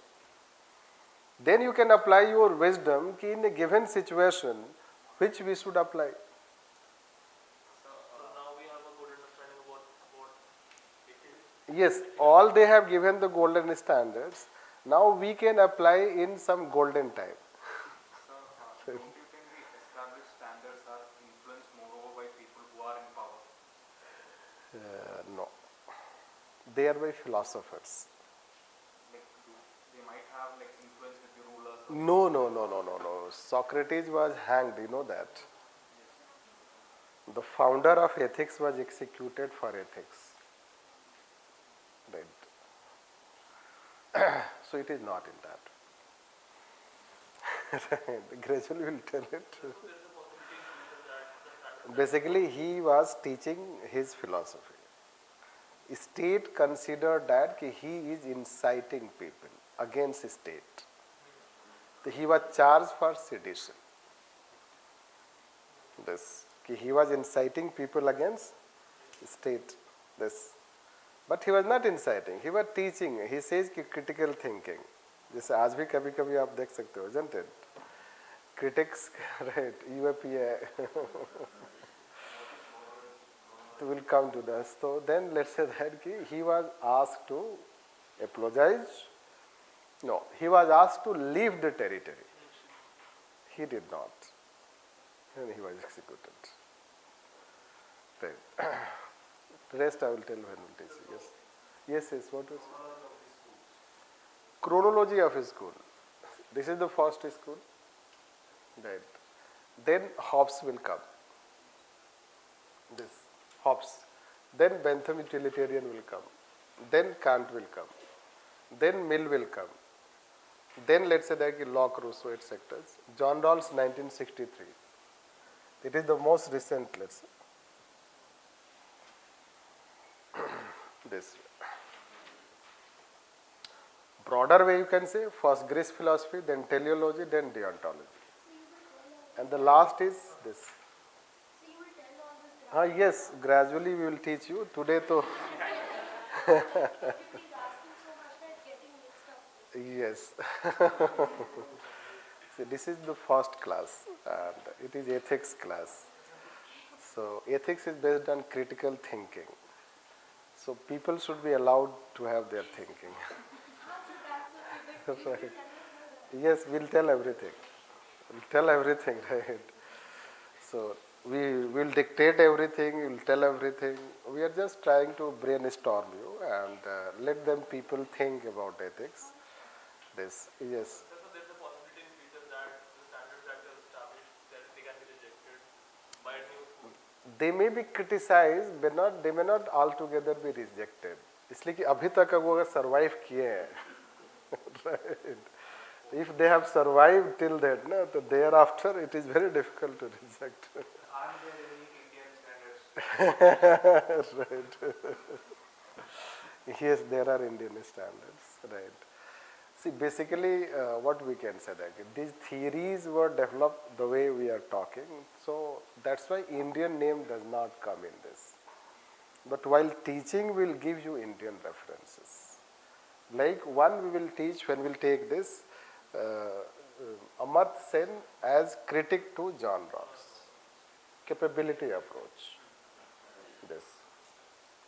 While teaching, we'll give reference to Gita, let's say, it talks about selflessness. We link to Kant also, Nishkam Karma, this is how it is. So we'll refer Indian philosophy, but not as a school. Because we do not have a school, let's say, that like this. In philosophy, there can be a school, like Indian philosophy, but in ethics, we do not have a school like this. That's why. But yes, all these things are also influenced by Indian philosophy. Right. Lots of similarity we have with Indian philosophy. That will be also referred. Right. So now I guess we can define ethics, isn't it? We can define ethics. Right. So ethics, we can define that ethics deals with human character and conduct on the basis of established standard to achieve summum bonum. That is how we have told. Now we'll add one more thing while defining that ethics is also a normative science. This. Now, how it is a normative science? See, ethics is not only a term which has a meaning. This is to know. Like courage. Courage has a meaning. Responsibility has a meaning. Accountability has a meaning. Ethics is also a term. And similarly, it is a word, so it has a meaning. But ethics is not only a word. It is also a field in the field of philosophy. Means ethics is a branch of philosophy. Right. Just like say ki IR is a branch of political science. Right. The IR has academic orientation also. Right. Similarly, let's say ki ethics is also a branch of philosophy. It is a field the way other social sciences you have. Similarly, ethics is also a part of behavioral science as a subject. The ethics is also as a subject that is taught. That is called normative science. Hence, ethics is also a normative science which deals with character and conduct of human, or ethics is a normative science which establishes moral standards. It is a science which will scrutinize human conduct. It will try to find out, let's say, that problems in human conduct, let's say applied ethics, and it will try to set moral standards. After all these moral standards have been established in Greek philosophy too, theory of justice. So that way we can, let's say, understand. Hence, the proper definition will be ethics is, I will dictate it, do not write it. Ethics is a normative science which deals with human character and conduct on the basis of established standard to achieve summum bonum. This is a formal definition, but you cannot write such a long definition every time. Even you write ki ethics deals with character and conduct, right, on the basis of established standards. That also acceptable definition. Or if you say ethics is a branch of philosophy, or ethics is normative science which deals with moral philosophy. Right. So that way also a definition. Ethics can be defined in different manners. Right. Now, one definition also largely people write which we do not advise to write, let's say that. People say, write that ethics is, let's say, the social norms and standards imposed by society. Ethics is what? Social norms and standards imposed by society. It has negative connotation also and positive connotation also. That's why it is not a standard definition. Right? Because society can impose negative things also. Right? And society may impose the moral aspect, not necessarily ethical aspect. This. But it is also written in books, if you read books on ethics, so they will also write this aspect. And this way we can, let's say, define. So now let's write on this. Okay. So defining ethics. Defining ethics. Right. from a broad perspective, it can be defined as, from a broad perspective, it can be defined as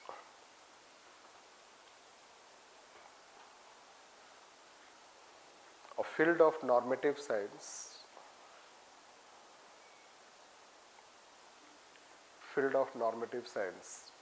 which deals with character and conduct on the basis of established standards,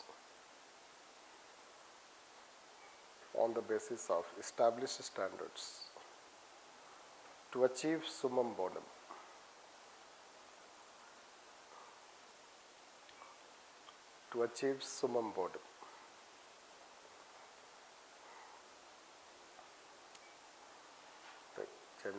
It can also be defined in general way.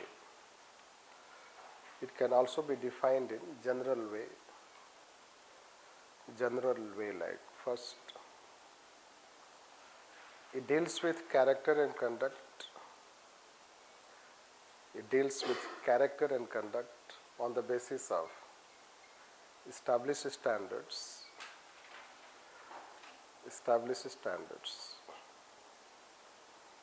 Next, it is about evaluation of human character and conduct.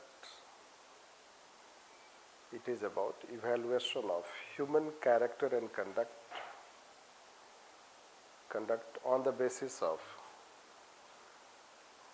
universal standards, oblique universal values.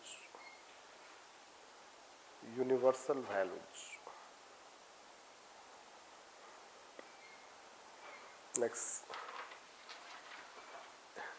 it deals with moral philosophy.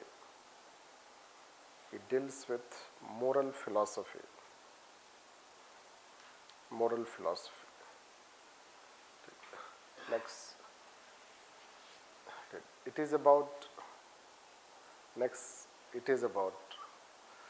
knowing right and wrong of human character and conduct on the basis of established standards.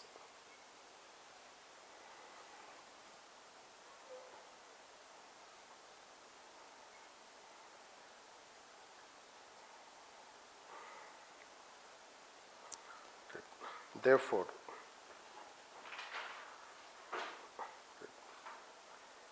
there can be several definitions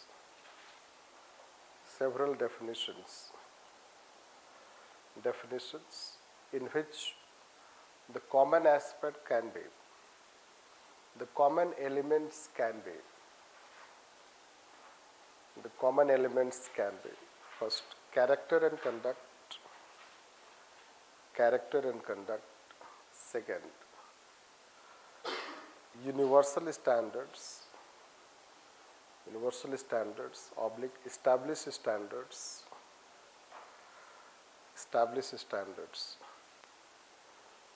Next, objectives.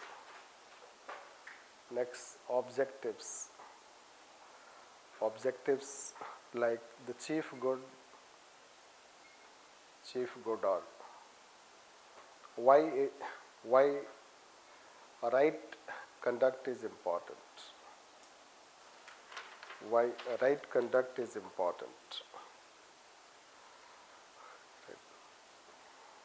There is also a very abstract definition.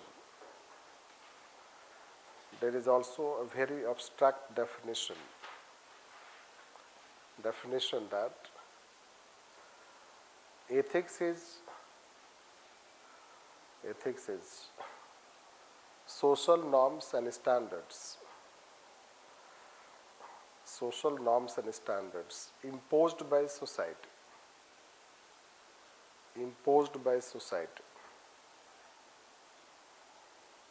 Bracket, okay, but however, it is not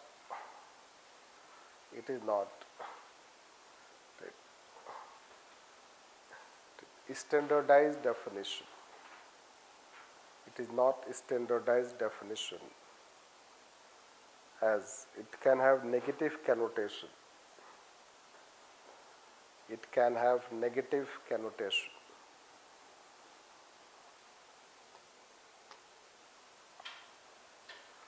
Ethics is defined in Mahabharata.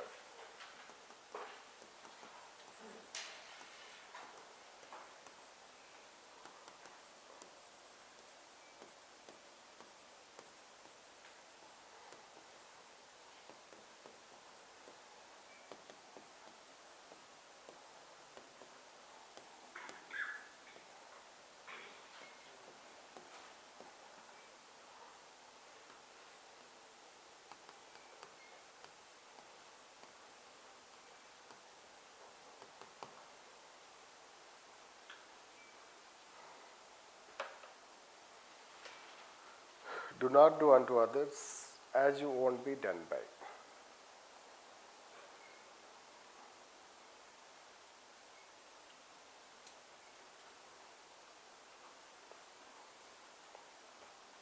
No. So what does it mean?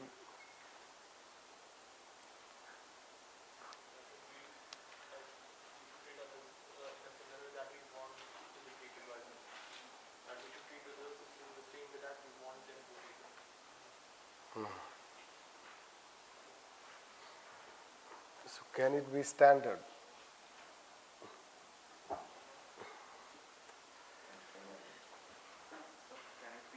Can it be standard of ethics? No.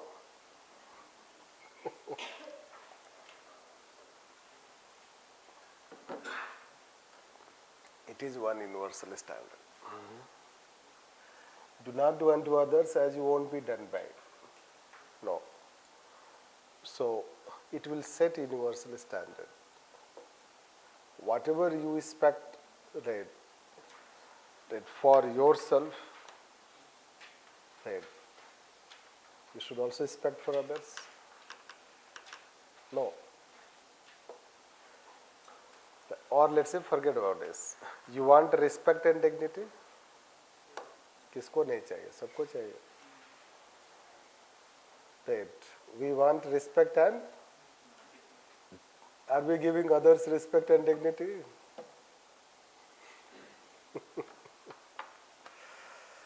Right. Isn't it? So do not do unto others as you won't be done by means if you do not want against yourself any disrespect, you should also not do disrespect to others.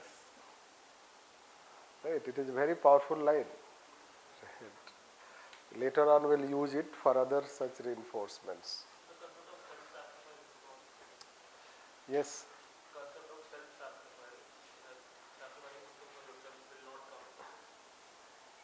Self-sacrifice. No, if you are sacrificing, you can expect others also to sacrifice.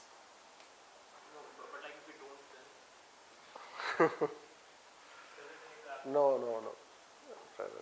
Let's right. I will avoid this question. Disorders where you enjoy pain. No. See, this is statement take in a positive, not in a negative way. Otherwise, it will not be right, isn't it? Now let's say that if you apply in negative context, right? So then negative context, the connotation of the statement is positive, not negative. This we can say that fundamental rights are established standards. Right. See, presumption behind fundamental rights can be established standard, not fundamental rights per se.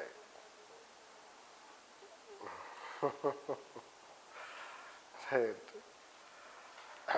And it is more legal, but still we can take it as standard. Right. The fundamental rights, presumption behind fundamental right, one is equality. The equality is one such standard.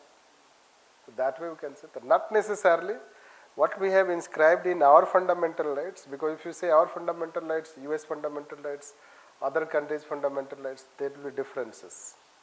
What we have in DPSP, Nepal has brought in fundamental rights.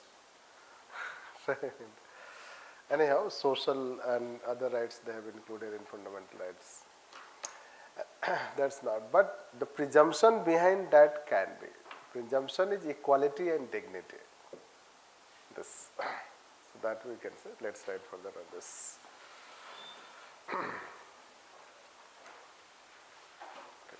Since ethics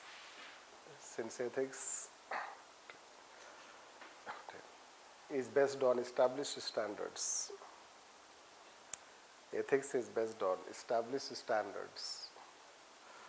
Established standards. There is emergence of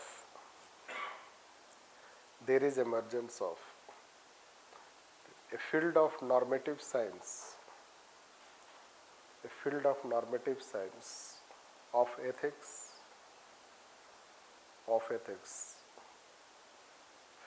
which is concerned about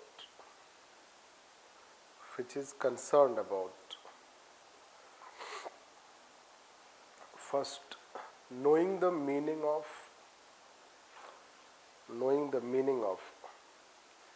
different words and terms,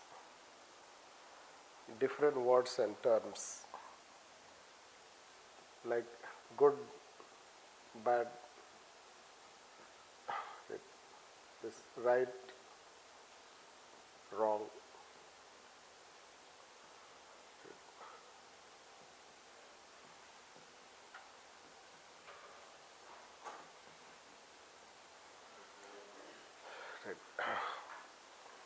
And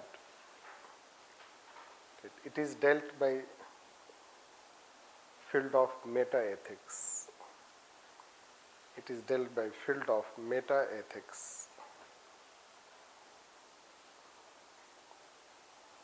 Next, it establishes standards on the basis of analysis of human behavior,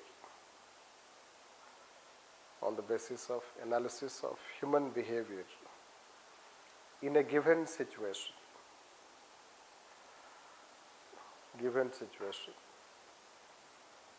That is, it tries to know how human behaves.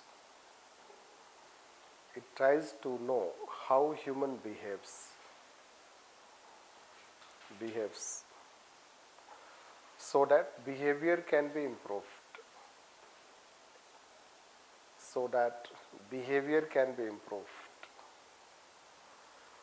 And it is dealt by descriptive ethics.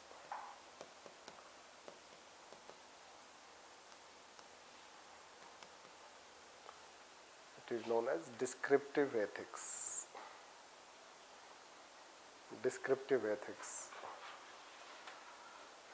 Next, since such behaviors are analyzed,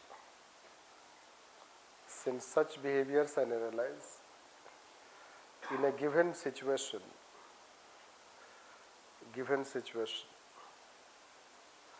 so that they can be applied in different fields.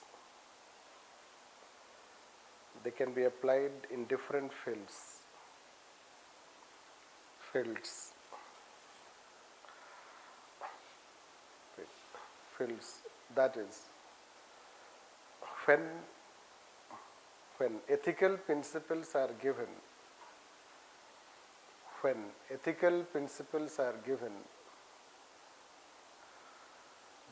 they are applied in different contexts.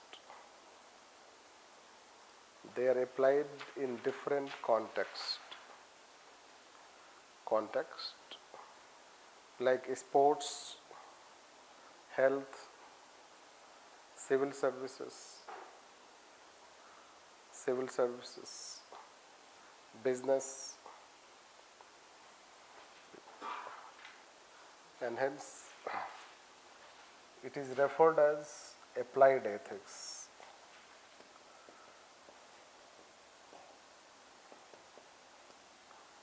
It is referred as applied ethics. Right. Therefore, ethics has 4 branches.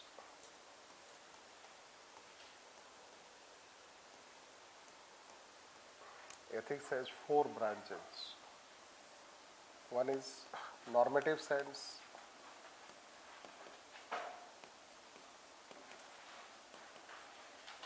with meta-ethics,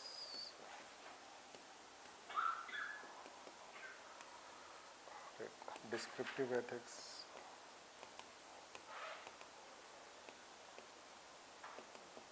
and applied ethics.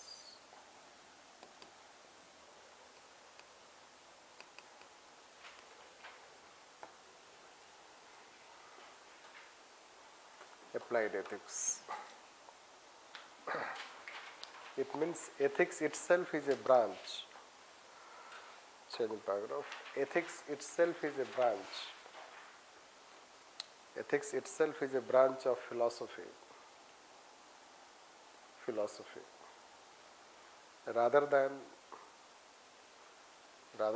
any other social sciences.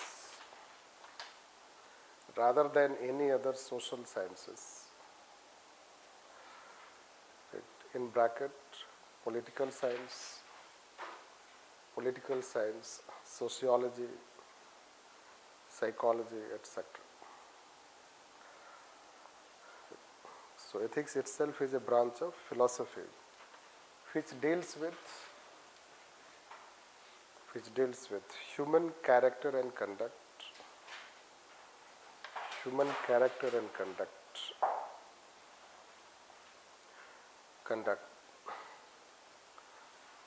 Okay. And in the process it is concerned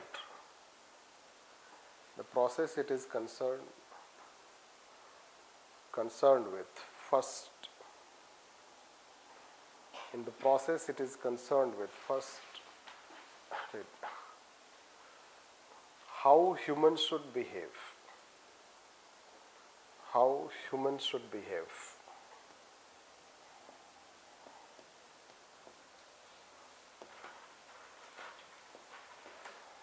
What ought to be of human conduct.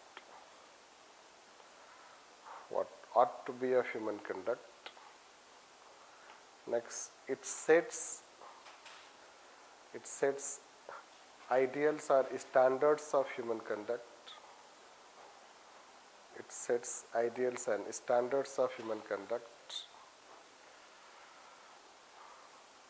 Next, it talks why ideal conduct should be followed.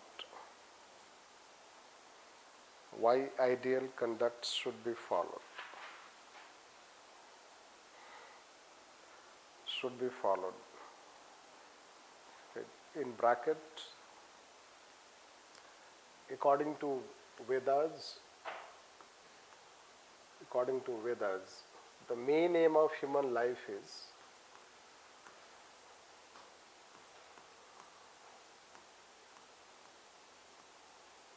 to be good human. The main aim of human life is to be good human.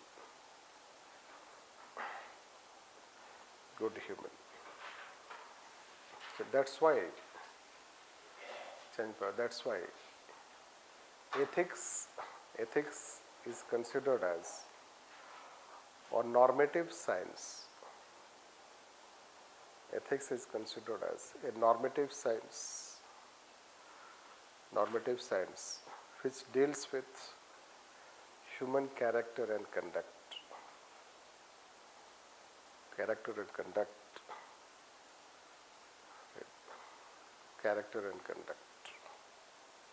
That is one aspect. So, but in our syllabus we are not concerned. It is mentioned, but we are not concerned about this. First 3. We are concerned about this. So, their philosophy concern.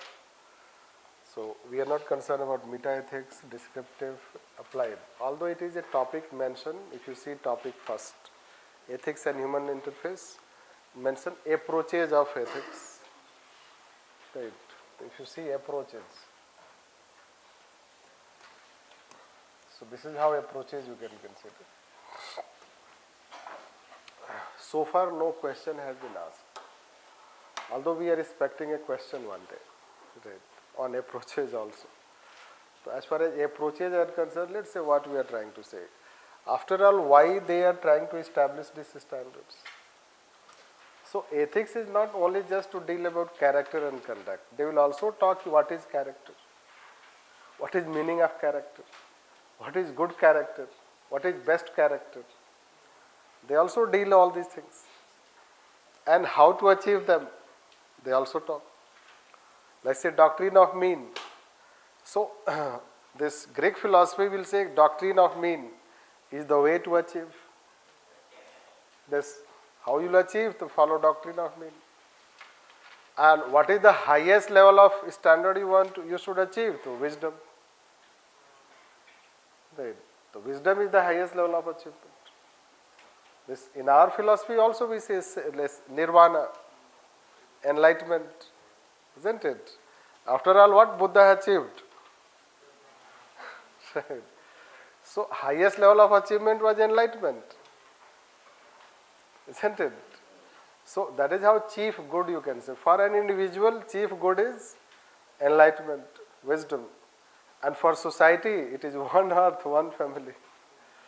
That is the chief good. So basically they are not just talking about some principles. They are analyzing human conduct. So when they analyze human conduct, how human behave, that then you can set the ideal principles.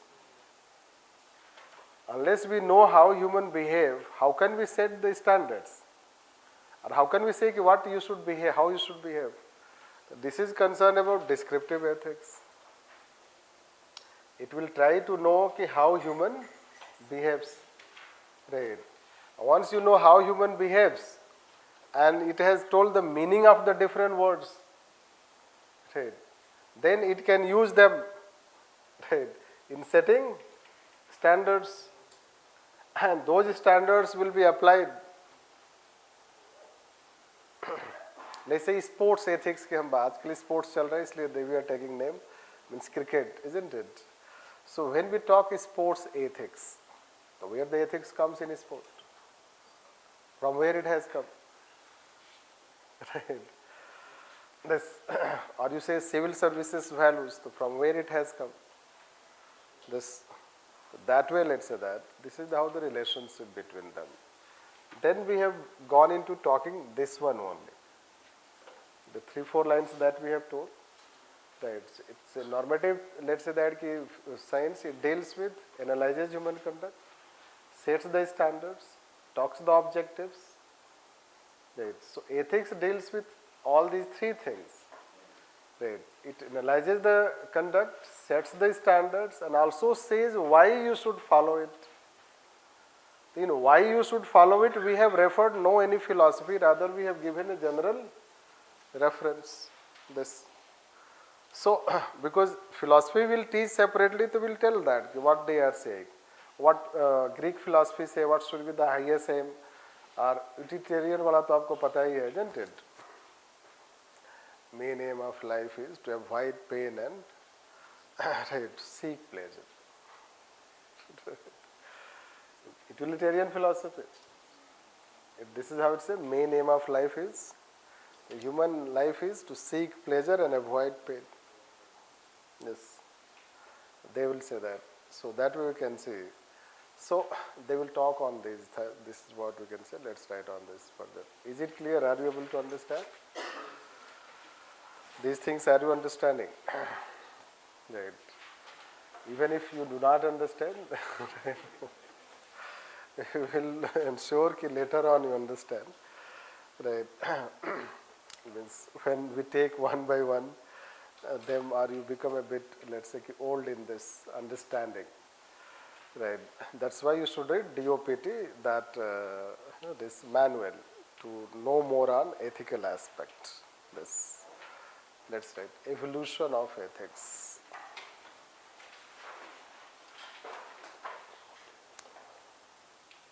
Evolution of ethics. Right. Since ethics is about human character and conduct on the basis of established standards,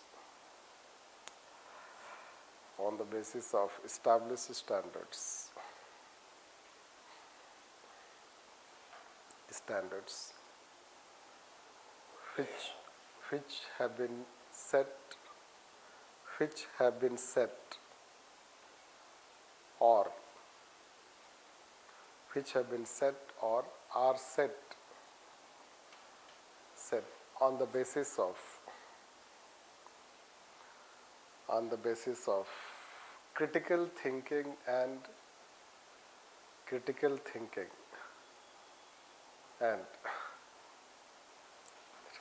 rationality. Critical thinking and rationality. Right. For the first time,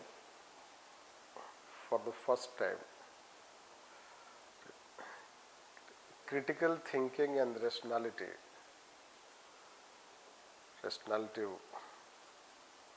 was talked by Socrates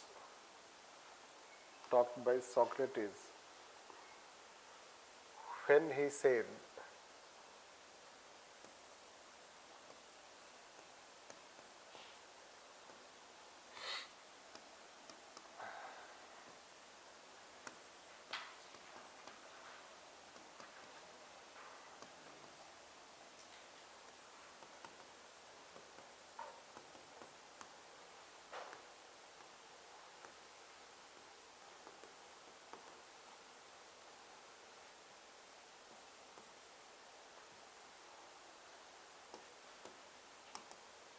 an unexamined life is not worth living. Right. And ask question. Already UPSC has asked this.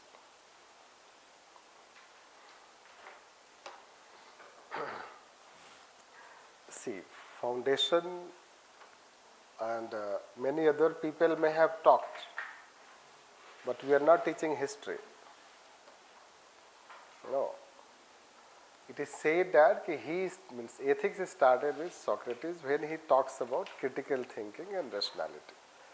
That does not mean that we started talking ethics only when he started talking. Right. There may be society may have some understanding of right and wrong when society itself evolved. Right. But when we say critical thinking and rationality, so it is coming through Socrates. And when he says that an unexamined life is not worth living. No. So let's write by this he advocated that people should question the things around them. People should question the things around them.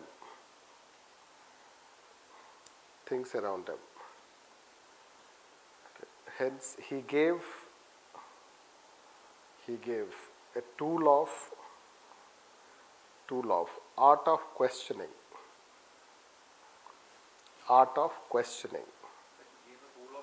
Tool of art of questioning. Tool, you can say technique, you can say whatever. Art of questioning. His ideas were further advanced. By Plato and Aristotle.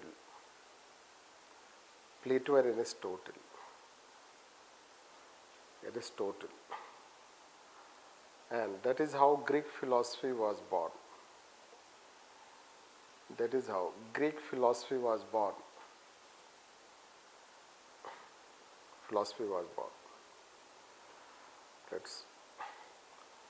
Ethics was further, change paragraph, ethics was further further advanced in modern times by Western philosophers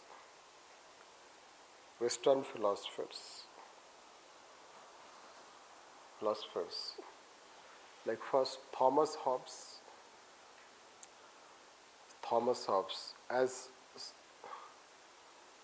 contractarian, next utilitarian by Bentham and Mill. Next, deontology. Next, deontology by Kant. Next, contemporary contractarian by John Rawls.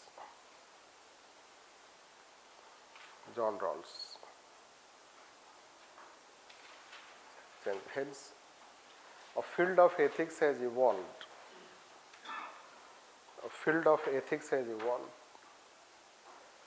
Based on critical thinking, reasoning and rationality.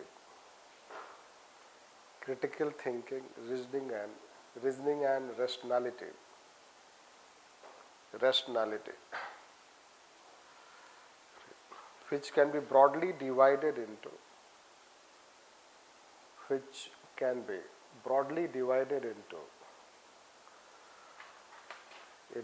three schools.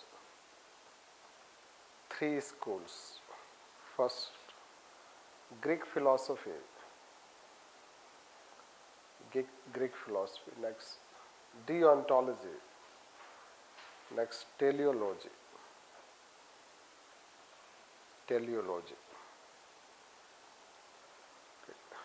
They provide established standards to evaluate human conduct as ethical or unethical.